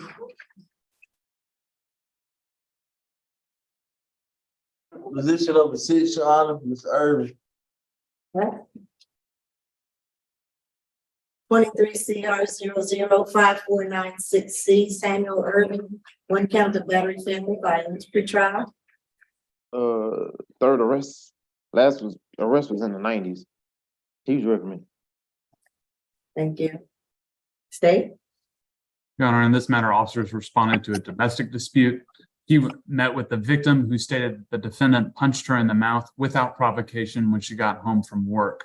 The defendant then left the location prior to the officer's arrival. The officer was able to observe a cut to the victim's mouth, and the defendant and the victim lived together. We were able to contact the victim in the case. Her name is Miss Latasha Moon.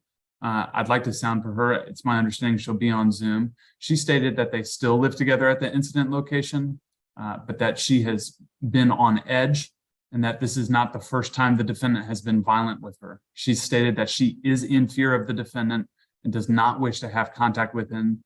It is her intention to move, but she asked that she have until October 14th to move. And I'm sure the court will notify her that it's not typically this court's action to disadvantage the victim in a case. State's recommendation is a $4,000 SOB through pretrial because of the defendant's history. No further contact with the victim. Again, that's Miss Latasha Moon. A stay away from the incident address and 1 day anger awareness. I would like to sound for Miss Moon. That might be her on the Samsung. All right, Latasha Moon. Latasha Moon. Okay. That's all right. I don't think she's on. Go ahead, Ms. McLeod. Yes, Your Honor. My client is 53 years old. He strongly denies the allegations that he was in any way violent with the alleged victim, Your Honor. He tells me that he met the alleged victim recently. She came over to his home and essentially moved in. He's been asking her to leave and she refuses to leave. He's called the police on several occasions to help to get her out of his house, but she refuses to leave, and she trumped up this allegation because she wants to stay in his apartment.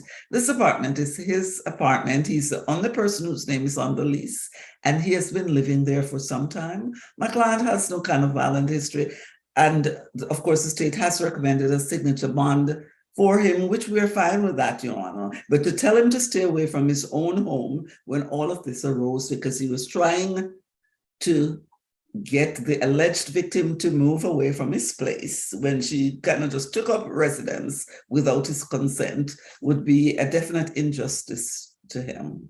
Nothing further, Your Honor. Your Honor, it's my understanding from the victim, she's been living there for over a year. And if only the government had some mechanism by which you could remove persons without a right to live there. That is, according to my client, that is totally untrue. He said he met her just 8 months ago. That's when he actually met her. Came over a few times and essentially didn't want to leave his place. And they've been having issues since. All right. I will order the Mr. Irvin, I'm sorry, Your Honor, please don't say anything. You can call me if you have any questions. And I'm just making sure I saw a different person come on and maybe just turn on their camera. That we do not have Miss Latasha Moon. It's not on the Zoom. Yeah. I think that is okay. Miss Moon, I think that is you. I was wondering, are you able to turn on your audio? It appears it's on and she's not connected. Miss Moon, if you could leave the Zoom chat and then immediately rejoin, that often fixes the issue. Or make sure when you rejoin, you click join by audio. Audio and video, at least audio.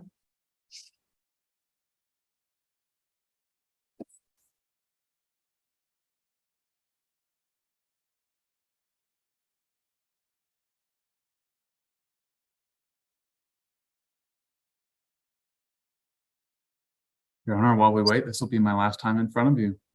Oh, no, you did say you were leaving, but I thought you had changed your mind. Um, Well, I should say good, I don't like to say good luck, but good something for your future endeavors. Much Thank success for your future endeavors. Stop in and say hi to us sometimes when you're bored and have nothing else more exciting to do. I'd enjoy that. Mhm.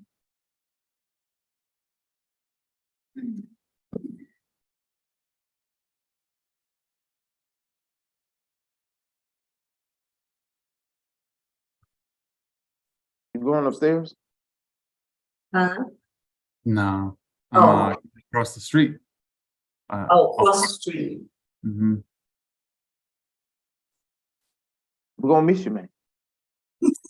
I got it. Don't cry all at once.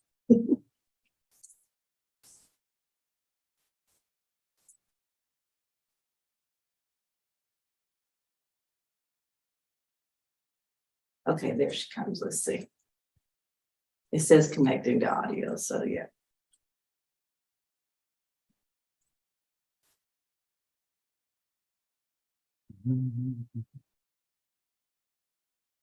All right, you unmute yourself. You see it? There you go. I should be able to hear you. You have a volume or something you can turn up? Because when you said connecting to audio, like you were connecting to it. No?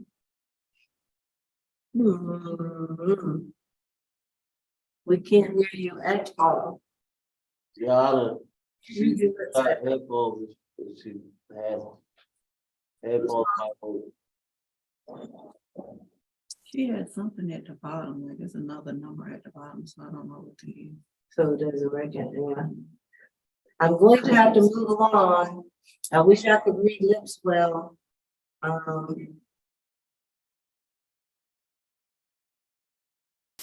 So I'm gonna, yeah, we cannot hear you. I'm so sorry. And I can't wait too much longer for that. Your Honor, maybe I could just read my notes again for her benefit. Sorry, Maybe I could just read my office's notes again for her benefit. that would be fine. We were able to contact the victim. She stated that they lived together at the incident location. She confirmed the events in the warrant. She stated that they have been living together since this incident, but she has been on edge and avoiding the defendant. She stated this is not the first time the defendant has been violent with her, but it is the first time she's called police. She stated that she is in fear of the defendant and does not wish to have contact with him. She stated she's planning to leave the residence, but needs at least 30 days to vacate. The date she gave was October 14th. Is that correct? Got a thumbs up, Your Honor. That's good. Okay. All right. Anything else? No, Your Honor. Your Honor, this is my client's home. Obviously, she's not afraid of him since she's been living there since the alleged incidents. This is his home. Her name is not on the lease. She doesn't pay any bills there. Essentially, she has been squatting, and that has been the bone of contention between them. My client tells me that he's called the police several times to have her removed, and they say he's going to have to evict her. But this is his home, and he should not have to leave his home because she wants a free place to stay. I think the court is familiar with the dynamics of family violence, so I won't revisit them. All right, I'm going to, I will order the $4,000 signature bond through the jail. But what I'm going to do is I'm going to have to order that Mr. Irvin will have to stay away from that location as long as the victim, Latasha Moon, is there. He can use his one-time law enforcement escort to go back there. I think I understand that she may be moving out on October 14th. He can wait and use it then. She is shaking her head, so he needs to find somewhere else to live until October the 15th. I believe her mouth said, I could read that, she said October 4, Your Honor. Oh, 4? That's right, she put up her hand for 4. No, she's saying 1-4. Yeah, I would go with the testimony we have, Your Honor. Yeah, she says 1-4.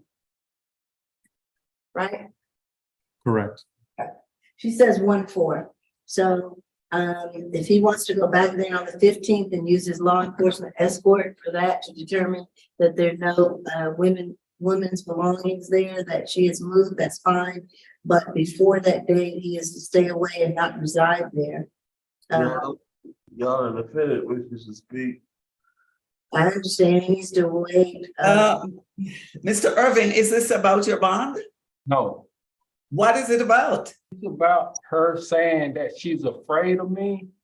No, don't address that at all. Say this. No, Mr. Irvin, we already spoke. I'm asking you not to speak. That's about the underlying charges. We're not talking about that. We're not going to talk about that. I've already stated that we know she's not afraid of you because she continues to live in her home. And she could easily go to a shelter if she were afraid. So we're not going to address that. Listen to your attorney. Okay. All right. So with the $4,000 signature bond through the jail, there will be no further contact with the victim. He will stay away from his home until at least October the 15th. Go back with the law enforcement escort at that time. And if Miss Moon has moved at that time, you can commence residing at the home at that time. No drugs, alcohol, weapons, or guns while on bond. Okay. So I think that's it. Your Honor, state requested anger awareness. Were you disinclined, or did you merely? My client is 53 years old, Your Honor. He hasn't been in any trouble. I don't think he's an angry person. Or else he would not have had the kind of history that he has, which is essentially none. I won't order that at this time. Thank you, Your Honor. All right, thank you. Next. Y'all, position number 7, Mr. Jones. Okay. This is 23 CR 005500A, Monte Jones, charged with 1 count of battery family violence pre-trial. Third arrest, last was in July for suspended license. That appears to be open. You got an opening reckless conduct out of Towns County. That's it. Okay. Your Honor, in this matter, officers responded to a domestic and met with the victim. The victim stated the defendant began struggling with her, trying to take her phone from her. The defendant then pushed the victim several times as she was attempting to flee. Eventually, the victim fell to the ground. The defendant got on top of her, pinned her arms underneath his legs, and repeatedly slapped her across the face. The victim eventually got up and the defendant fled. Victim's 3 children were in the home, but it's unclear whether or not they witnessed the event. We were able to contact the victim in this case. Her name is Miss Naomi Carter. She stated that they do not live together, but they share a child. The incident location is her residence. She confirmed the events of the warrant and sustained some injuries. She stated that she would like to have contact, but the state is concerned given the nature of the offense and the proximity of the other 2 offenses on the defendant's record. So our state's recommendation is a $3,000 surety bond, no further contact with Miss Naomi Carter, and a stay away from the incident address. It's my understanding she is on Zoom. I'd like Your Honor to sound for her when appropriate. All right. I see a Naomi's icon. Is that Miss Carter? Yes. Trying to address the court today? Yes. Me and Mr. Jones are still in a relationship. Miss Carter. Ma'am? Let me swear you in first. Raise your right hand for me. Do you affirm that the testimony that you're about to give is the truth and nothing but the truth under the penalty of perjury? Yes. Put your hand down. Go ahead. Yes, me and Mr. Jones are still in a relationship. We do share a 4-month-old. No, we do not live together, but Mr. Jones, put your hand down. We've been in the same vicinity ever since. Like, we are always together. Okay, so are you in fear of Mr. Jones? No. And you want to have contact, is that correct? Yes, ma'am. And at this residence that you all have been sharing, whose names are on the lease? Are you purchasing or? You're Oh on no, I live with, no, he doesn't live with me. I live with my sister. He lives with his mom. Oh, okay. I got you. All right. Anything else? No, ma'am. All right, go ahead, Mr. Powell.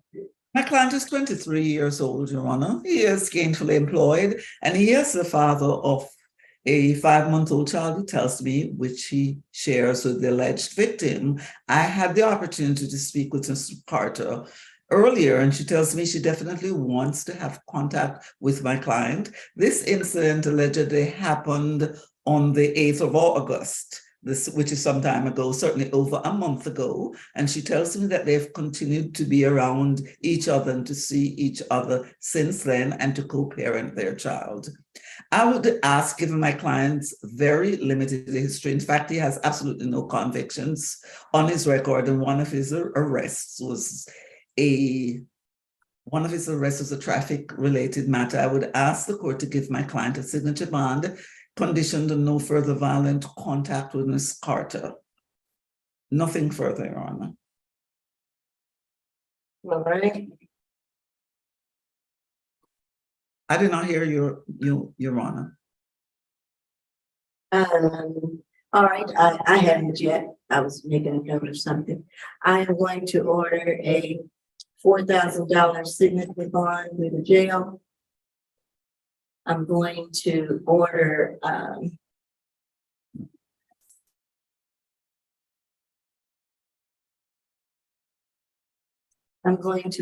a stay away from the incident location. And I'm going to order no further violent contact with the victim. I'm going to order no drugs, alcohol, weapons, or guns while on bond. Your Honor, may I say something about the gun? My client is employed as a security officer, and I believe part of his job requires him to carry a gun. Well, I do know that. Probably to that, Your Honor. Say that again, Mr. That the Powell. state would probably object to that, just given the nature of the charge and the recent reckless conduct arrest. Mr. Jones, don't speak. That's why you have a lawyer.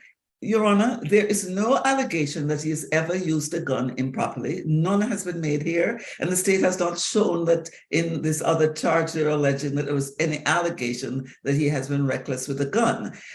He has a child that he has to take care of. He has to work. There's nothing said here about any gun, and his job requires him to carry one. We could limit it to only for purposes of his job. I'd rather do that because he obviously has a small baby, needs to work, and only carry the gun at your job or while you're on the job. If you're around the victim, because you're supposed to have no violent contact, please do not bring your gun. Leave it at your home since you live somewhere else. And that way, if you don't have it around her, then nothing should happen involving that gun. My inclination normally is to order no, which I've said today, no guns or weapons while on bond, but I will make the one exception that you can carry your weapon while working only and while on the premises of the job only. So if you have a gun going to the store or wherever, or, you know, around the victim, then you would be in violation. So I will just work that kind of solves it, Mr. Brown. And Mr. Jones, if you have any questions or concerns, please give me a call. You may ask the officer at the jail for my number. Your Honor, just to perfect the record, state would object to that provision. Okay, thank you. So noted. All right. Thank you, Your Honor. Yeah, position number 10.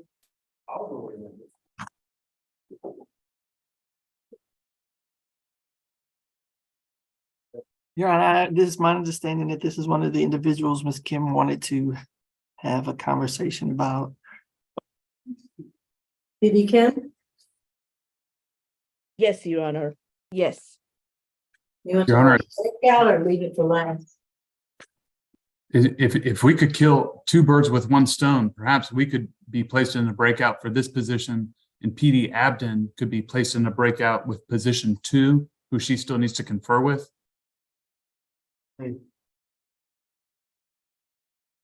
Well, and her breakout is not with us, it's just her and her client, correct? Right. For But PD we, Abden, that's correct. And in position 10, is it just PD Kim, you Everything. talking to client, or are you talking to everybody because we have another issue?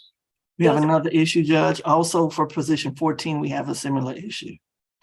So I guess, What will we have left after that? Are those the last 3 we could? Your Honor, I have a client who waived appearance. Oh, which one? Robinson. Robinson? Oh, Yes, no. Your Honor, position 12. It was my understanding it was a similar issue as the others, Ms. McLeod, or is that something we could do on Zoom? I mean, on live. I was just going to make my argument for bond before her. I don't know if the state wanted it done, you know. We prepared for position 12, Your Honor. Your Honor, position number 14 is a reset. Mr. Stearns. No. And that's is Mr. Stearns there? He's in MOU. He's in medical. He's in medical? Yes. We try to speak to him multiple times with Ms. Kim. Very aggressive, very agitated. From what I was told, he's MH and he's on meds. So I don't know if that had anything to do with it, but yeah, he's reset. Okay, so we'll reset 14 till tomorrow. And position number 2, I can get back to you in a few seconds. Because what we heard is position number 2 is still an Alpharetta. So we don't really have control over that. They didn't sign on. Position number 2 is Barnett. 2 is Barnett. Barnett. Oh, Barnett. Oh, the last name. I'm sorry. yeah. I apologize. South Annex, not Alpharetta. South Annex. Yeah, I called South Annex several times and it's still been calling and no one's answering. So if we can just maybe try to give me a good number for them, I would appreciate it. So Gotta rain somehow. 2 will be reset till tomorrow as well. Your Honor, if position 2 is reset, he is 17 years old. I have his mom on the line here. She says that she's not spoken to him at all. He has her phone number. She's very concerned. So if you guys can maybe help me locate him so we can get them in contact, I would appreciate that as well. Your Honor, position number 14, I actually have a waiver of appearance. Oh, you have a waiver? Yes. Okay. So we have a waiver on 12 and 14. Yes, Your Honor. And before me is 10. Is it? Yes. Yes, Your Honor. 4 years, 10. And so, but 10, you want to go on a breakout? Yes. Okay, I make sure I'm keeping it straight. We can go in the breakout with 10, and we can come back on and do all the other 2 waivers. 12 and 14 are the same case. They're co-defendants, so that would be fine, Your Honor. 12 and 14 are? Yes, Your Honor. And then the mom that I have on the line that looks like Samsung with a red hoodie. 2. Yes, ma'am. Tell me your name. Can't hear you. You got to unmute.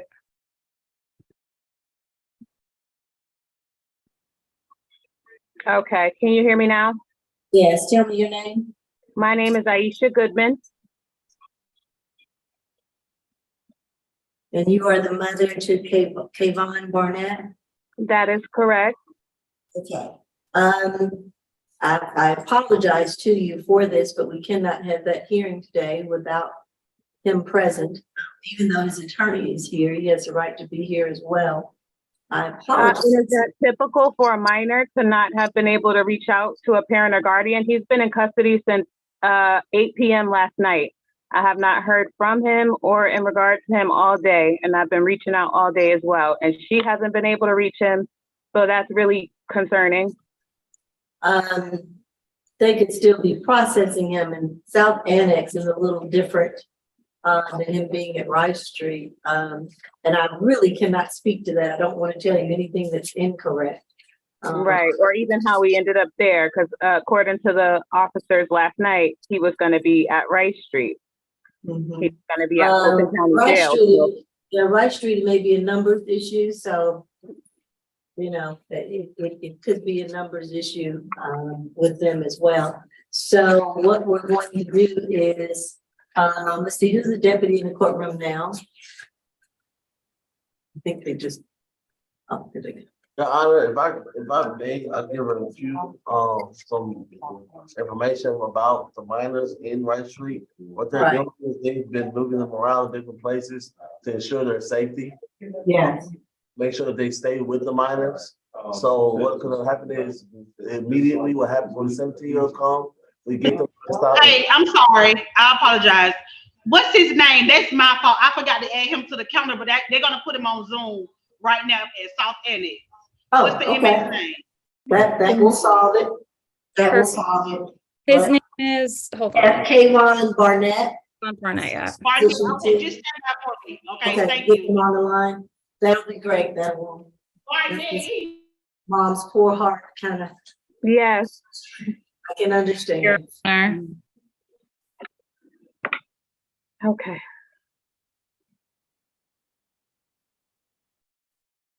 So should we do, well, let's see, what can we do in a minute? But I bet as soon as we start another case.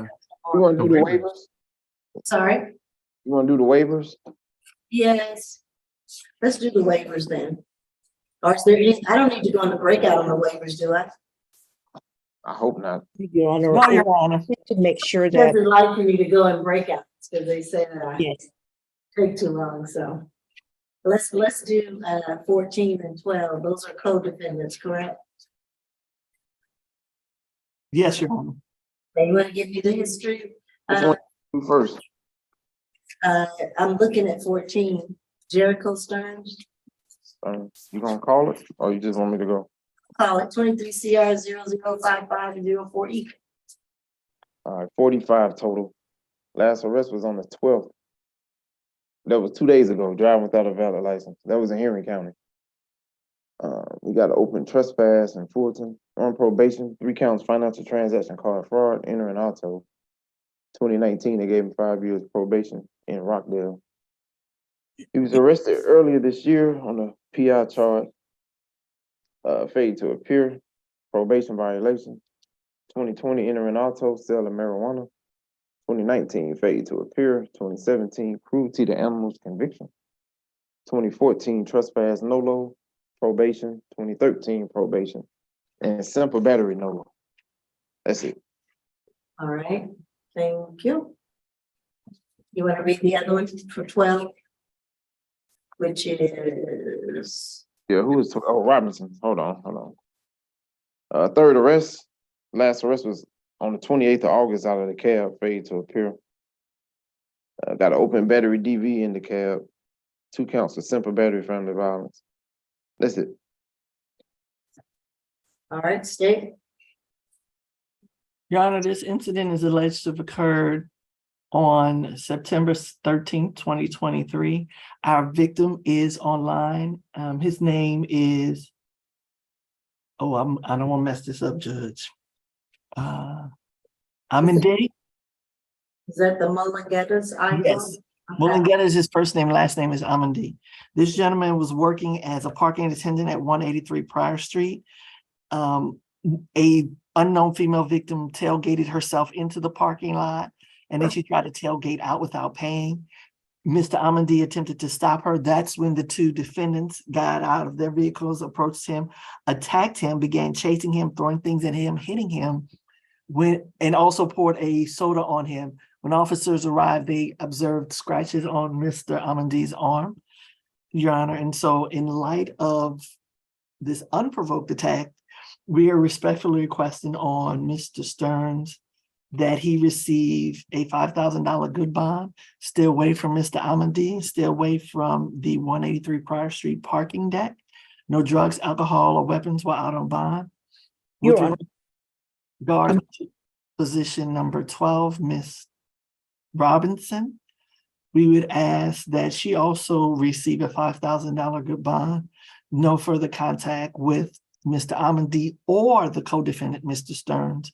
Again, stay away from the incident location at 183 Prior Street, no drugs, alcohol, or weapons while out on bond. Go ahead, P.D. Kim. I apologize, but I thought we were gonna go to a breakout room for my position number 14. Oh, you still want to do a breakout on that Yes, one? yes. Okay. Hold on, let's see what else we have. Ms. McLeod has position 12, and I don't think she needs a breakout room. Well, we may as well go to the breakout room if everybody's there co-defendants, so there might be something there, you know, that requires us to be in a breakout room. I'm just trying to make sure with the South Annex, they don't come on. I guess they'll have to wait. I'm still on. Huh? I'm still on. PD Abden hasn't met with her client yet anyway, Your Honor, so that would actually be convenient. Okay. Ms. Chan, is that my Zoom master for today?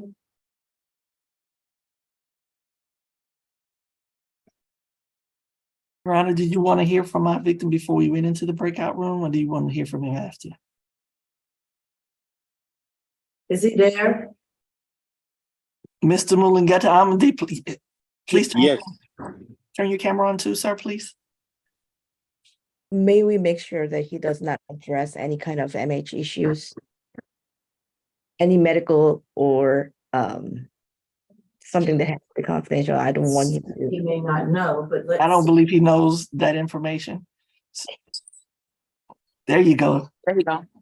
Okay. I'm here. Mr. Yes, would you like to address the court today? Yes. My witness also, she's beside me now.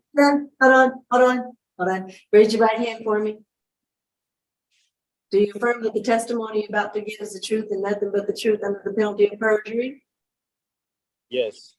Okay, so I don't want you to necessarily repeat the whole case and what happened. I have a good command of the facts. My biggest concern right now is to make sure that you're safe. And put your hand down. And so are you in fear of both of these defendants? Yes. And do you want to have any further contact with them? No. Okay. Any cross-examination? No. By the way, Takara, she's there. I'm sorry? My manager, she's online. Your Takara? manager? Yeah. Okay. Well, was your manager on the scene or she's just there to support you? Yeah. I understand. Support. Right, and I understand, and that is very important, but if she is just there for your support, I'm glad, and tell her we appreciate it. But if she was not on scene and can't add too much more factually, because this is not a factual information, this is just for bond, and I want to make sure that you're going to be safe. And whatever bond I give, I'm probably definitely going to say they shouldn't have any more contact with you or come to that parking garage, depending on whatever else I do. Your Honor, Ms. Clay wants to speak to the business that he was working at. She would like them to not be allowed to return to that business as the manager because it happened at a parking deck. So she's the manager of the parking deck. And this is kind of her way and the business's way of putting them on notice that should they return, they will be issued criminal trespass citations because she's representing the business and requesting the court to not have those individuals return. Okay. By the way, my witness also, she's here beside me. You had a witness? Okay. Yeah.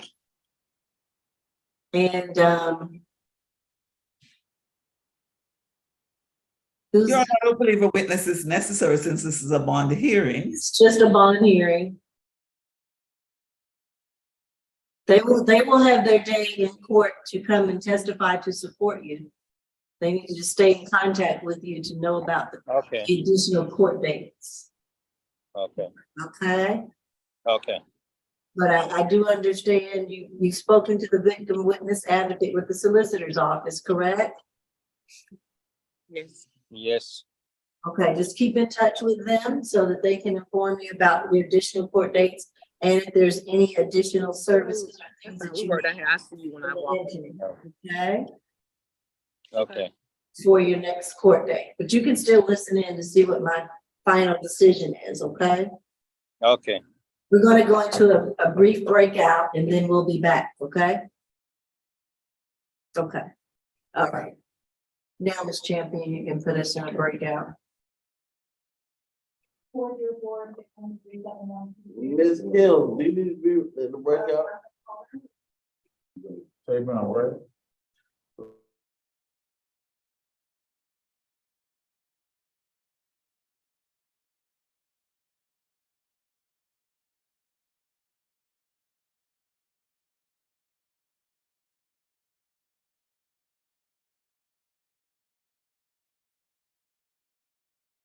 Hey, is anyone from the court still on here? Yes, ma'am. Hey. So I just got a call from the jail. They gave me a number to call for position 2. So I'm gonna try to interview my client real quick. If they do return from the breakout room, do you mind just letting the judge know? Okay, is that him coming, sitting down right here up on a Norman Gibson? What's your client's name? Is that your son, ma'am? So do you want me to put? Yes, that's my son. Yeah, can we be put in a breakout room, please? Okay, yeah, I'll go ahead and put y'all in the breakout room. Thanks so much.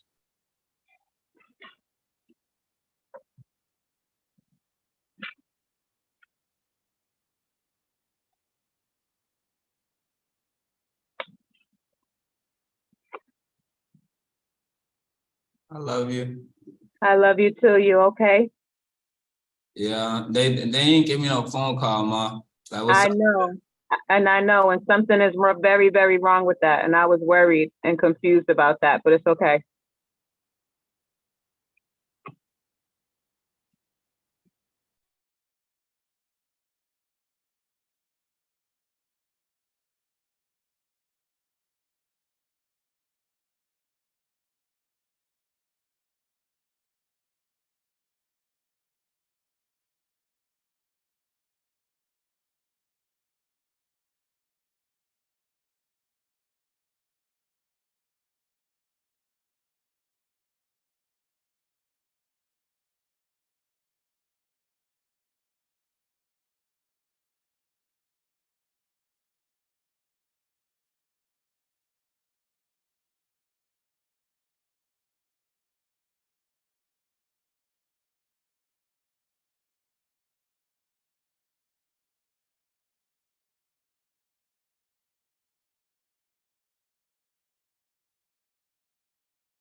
You might have a seat.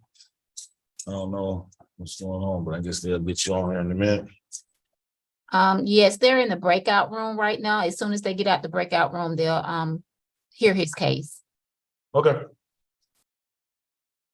Your seat up front. I feel like you sitting back that way. Yeah.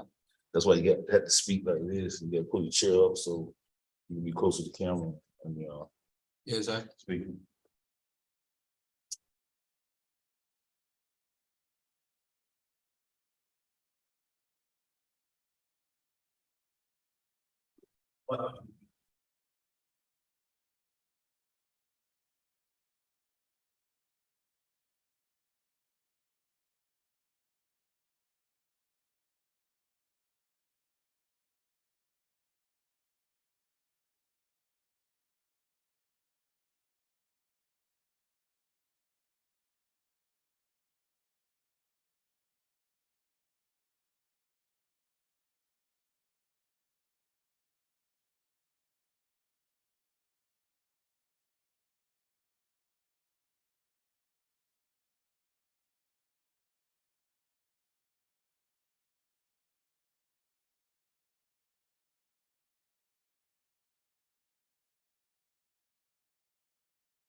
It does. It is. I can just give you the pay. It's got to pay up for 2 Okay.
All right. And we have Miss, is it Paoli? Yes. Okay. Can you hear me? You gotta say something. Yes. Yes, ma'am, I'm sorry. Okay, so we have, we discussed your case in the breakout. And, I'm going to order a $1,000 surety bond in your case. And, another order, that we will get some information on, because you may be transferred to a different calendar. But right now your bond is 1,000 surety, and you are to stay away from the outlying location, which is the Hampton Inn. So don't go back there. And have no further contact with the business manager, Mr. Frazier, hotel manager, Ms. Petty. No drugs, alcohol, weapons, or guns while on bond. And that's all we're gonna be able to do today, okay? There's a question about your bond? Ms. Powell, please do not say anything. You have a right to remain silent. If you have any question, please call me. All right. You can speak to your attorney after court. Okay. All right, thank you.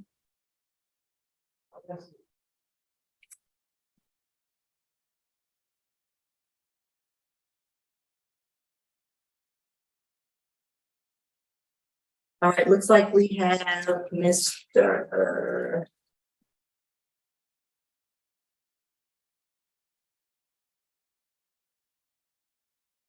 Mr. Barnett. Yes, ma'am. Yes, Your Honor, I spoke with him and we're ready.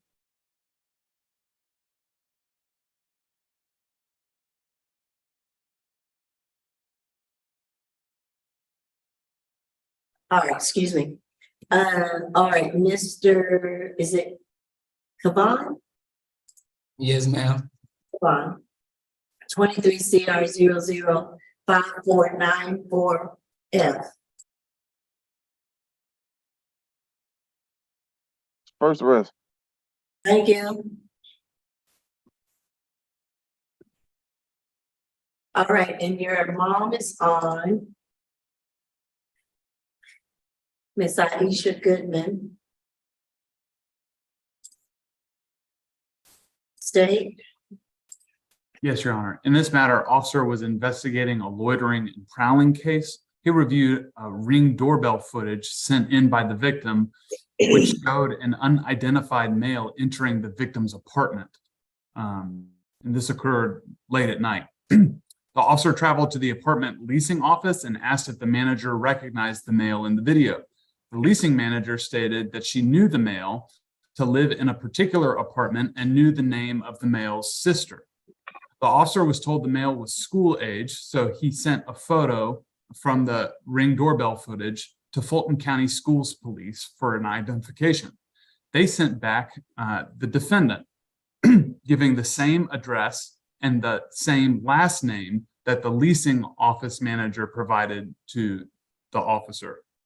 The officer also pulled the defendant's OLN photo and matched that photo with the screenshot from the video.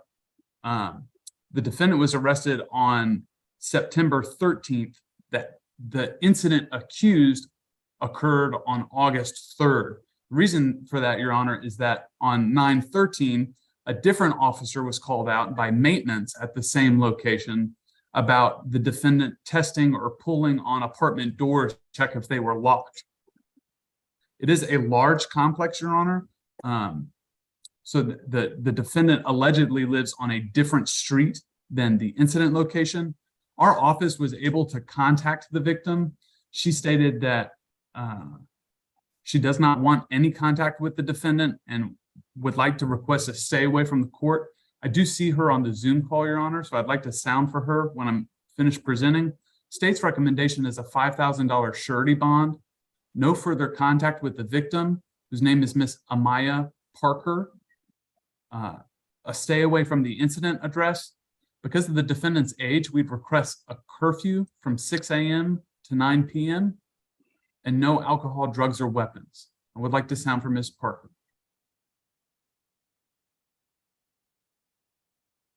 Hello, defense. Oh, hello, judge. Ms. Parker, I can tell you the judge muted right now, but the first thing she's going to say when she comes on is she's going to ask you to raise your right hand so she can swear you in. Got it. Thank you. Judge, you're still on mute. Sorry about that. Do you affirm that the testimony you're about to give is the truth and nothing but the truth under the penalty of perjury? Yes. How old are you? How old are you? Oh, sorry, I couldn't hear. I'm 22, about to be 23 tomorrow. Okay. All right, and you reside in the same complex as the defendant? Yes. Do you know him? No, I do not know him. I've met him before in the neighborhood. Okay. And are you in fear of him? Yes. Okay. And you want to have no further contact with him, is that correct? Yes. All right, anything else? I live by myself, so it's very important to me that he has no way of returning back to my apartment. This incident is one of the times that he has come to my apartment in pursuit of me. I have Your Honor, I would no. object I think to. it goes to fear, Your Honor. Go ahead. I have expressed to the defendant my non-interest in him, and that has not been respected. So because my word has not been respected, I would like legal action to be taken for him to not be able to come to my apartment or contact me. Okay. Mr. Gibson, you're gonna have to listen to your attorney. Don't think she wants you to speak at this time, okay? This is just a bond hearing, it's not your trial. I can't talk. I'm sorry, Barnett. Mr. Barnett. Mr. Barnett, it's your right to remain silent. I would advise you to exercise it. I will speak on your behalf. So just give me a moment. Okay, yes, ma'am. Okay. All right. Any other questions of Ms. Parker? From either No, Your attorney? Honor. No, Your Honor. Thank you, Ms. Parker. We do appreciate your time. And you can hang on if you want to hear more about the order, okay? Okay. Thank you. All right. Go ahead, Bibiano. Thank you, Your Honor. My client's 17 years old. He is originally from Massachusetts. He's been living in Georgia for about 3 years. Him and his family moved here to be closer to family. He's a senior in high school at North Springs High School. He tells me he's doing well in school and attending school and enjoying school. He lives at home with his siblings. He has 6 siblings. He's one of 6. And his mother tells me that she is a single mother. However, she's extremely involved. She's a very active parent. She works at a nursing home full time. And I would like to stress that these are mere allegations at this time, Your Honor. My client remains innocent until proven guilty. And regarding the complex, so it's my understanding that it's called Edgewater. There are 2 separate sides. And so there's the side that my client lives at and the side that the complaining witness lives at. They have different mailboxes and pools and amenities. So my client would not object to a stay away from, I guess, the Monterey side and no further contact. He firmly denies these allegations. And I would ask Your Honor to grant him a signature bond through the jail. He is very young. He's in school. His family is very involved. They understand that he needs to return to court. He's not a danger. And he would agree to the conditions I had mentioned. All right. Your Honor, I also pulled up the address on a map. My understanding is the same. I cannot guarantee that his residence is 200 yards from the victim's residence, but the complex is split up into 2 long dead-end roads. The victim lives on one of the roads, the defendant lives on the other road. So it does seem feasible that you could order a stay away and that the defendant would be able to abide by that. All right, Miss Parker, Yes, so you do live on the opposite side. Which side are you on? The Monterey side or a different side? I live on Monterey. And so is it called that, the Monterey side? Yes, it's Monterey, and I believe Centeno is the other one, something like Yeah. that. But I'm on Monterey. Two different road names, Your Honor. And two different road names, okay. Okay. All right, we want to make sure that you're safe, and I know that you are in contact with the victim witness advocates for the solicitor's office. And if you have other questions about your case, they're going to keep in contact, but you can also call them if you need any other assistance, okay? Thank you. So what I'm going to do is I'm going to order $5,000 signature bond through pre-trial services, so that there will be some monitoring. But Mom, you're going to have to co-sign on this bond since he's under 18. Do you have a utility bill with you as well as your ID? Your ID? Okay. Yes. She does, Your Honor. We spoke about that, and she's able to do that. Yeah. Very good. And they will tell you his level of reporting and what they require of him in the pretrial program. I'm going to order that he stay away from the from the Edgewood apartment complex, Monterey side. Does that help you, Ms. Strong? Your Honor, I think it's Edgewater. Oh, what did I say? I might have said, did I make up something I else? think you had it correct. I think you had it correct. I think Okay, my bad, my bad. Monterey side. Okay. Okay. Your Honor, maybe just a stay away from Monterey Parkway. That's the road So name. that's the road, okay. Yeah, Monterey Park. Residential road. Okay, so the road has the same name as well. Okay, good. Let's say Monterey Road in the Edgewater apartment complex. Wait, Monterey Parkway. Oh, Monterey Parkway? Okay. Correct. Okay, it's Parkway, yes. What's the mother's name? Her name is Aisha. Spell that, please, ma'am. I can send it to you. Okay. Aisha Goodman. And so, Mr. Barnett, Yes, ma'am. don't have any reason to go over there, don't even go close by. 200 yards is 2 football fields, and that's what this bond condition is going to say, is that you should stay 200 yards, 2 football fields away. If you see Miss Parker anywhere, you just go the other way, don't even let her touch your eyes, and don't want you coming back to jail, okay? Yes, ma'am. No drugs, alcohol, or weapons or guns while on bond. Yes, ma'am. And of course, no further contact with Miss Parker. Also, I'm gonna give you a curfew. And that will be from 9 p.m. to 6 a.m. That will be your curfew. So you've got to be home, and pretrial is gonna be checking on you. And if you miss any of those calls, they can recall your bond, and then you will be in for double the bond. So it'll be 10,000. So I know that your mom is going to support you. Did you say 6? I'm sorry. Did you say 6 a.m.? Yes. Is that what time do you leave out to go to school? That's fine. You'll be fine. Yeah. Okay. Because does he ride the bus or something? He rides a school bus, but he doesn't leave until well after 7. Okay. He drops his little brother at his school bus, but that is at 6:50, so 6 is fine. Wow. Okay. You all are up early. Ooh.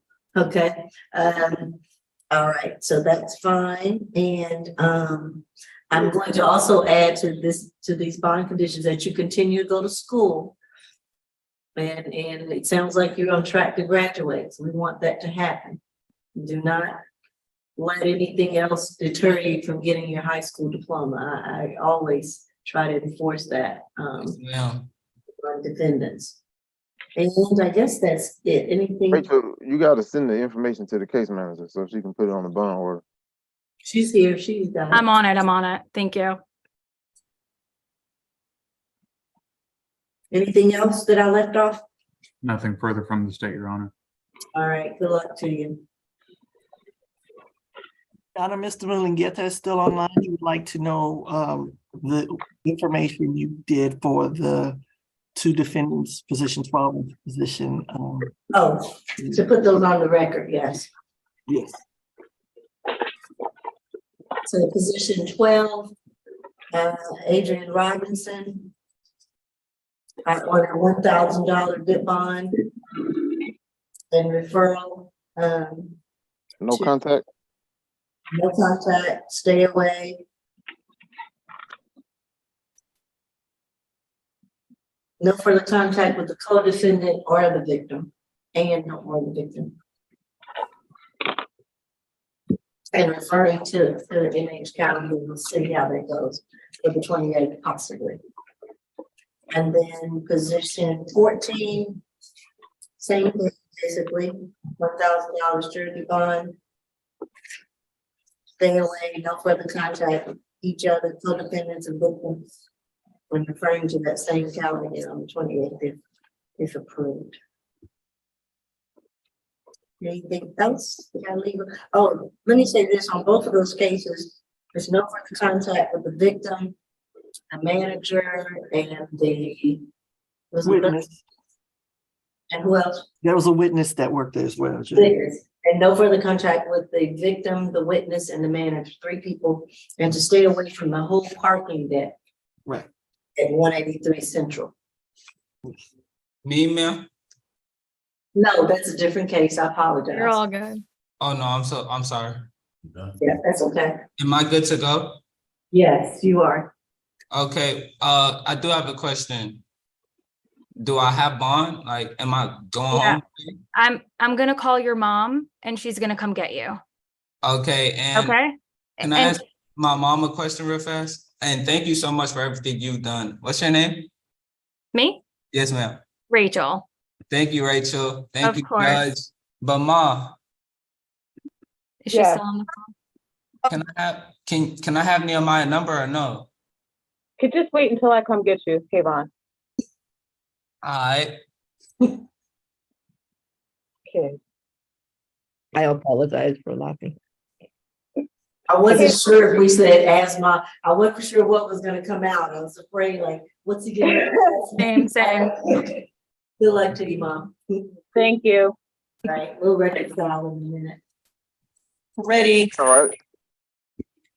Position number 1 was a $4,000 signature bond through pretrial. Position number 2, $5,000 signature bond through pretrial with a parental cosigner. Position number 3, $6,000 signature bond through pretrial per judge. Position number 4 was a $3,000 signature bond through the jail. Position number 5, $10,000 signature bond through the jail and to be released to the U.S. Marshal hold. Position number 6 was a $4,000 signature bond through the jail. Position number 7, $4,000 signature bond through the jail. Position number 8, $4,000 signature bond through the jail. Position number 9 was a $10,000 signature bond through the jail, released to the U.S. Marshal hold. Position number 10 was a $1,000 good bond reset to SAP 928. Position number 11 was a $8,000 good bond reset to SAP 928. Position number 12 was a $1,000 good bond reset to the competency calendar for 928. Position number 13 was a $5,000 signature bond through pretrial with a parental cosigner. And position number 14 was a $1,000 good bond reset to the competency calendar for September the 28th. I didn't know if the court wanted to put the reset date for positions 5 and 9 since it was released to the marshals. That they would both be reset to SAP. Yeah, just I figured it flew under the radar since they're signature bonds, but Thank you. And then number 6, did you say 4 or 3? 6 was a 4. 4, okay, that's what I had. Wait, so 5 and 9 are still going to the SAP if they're not released? Right, if they're not released, right.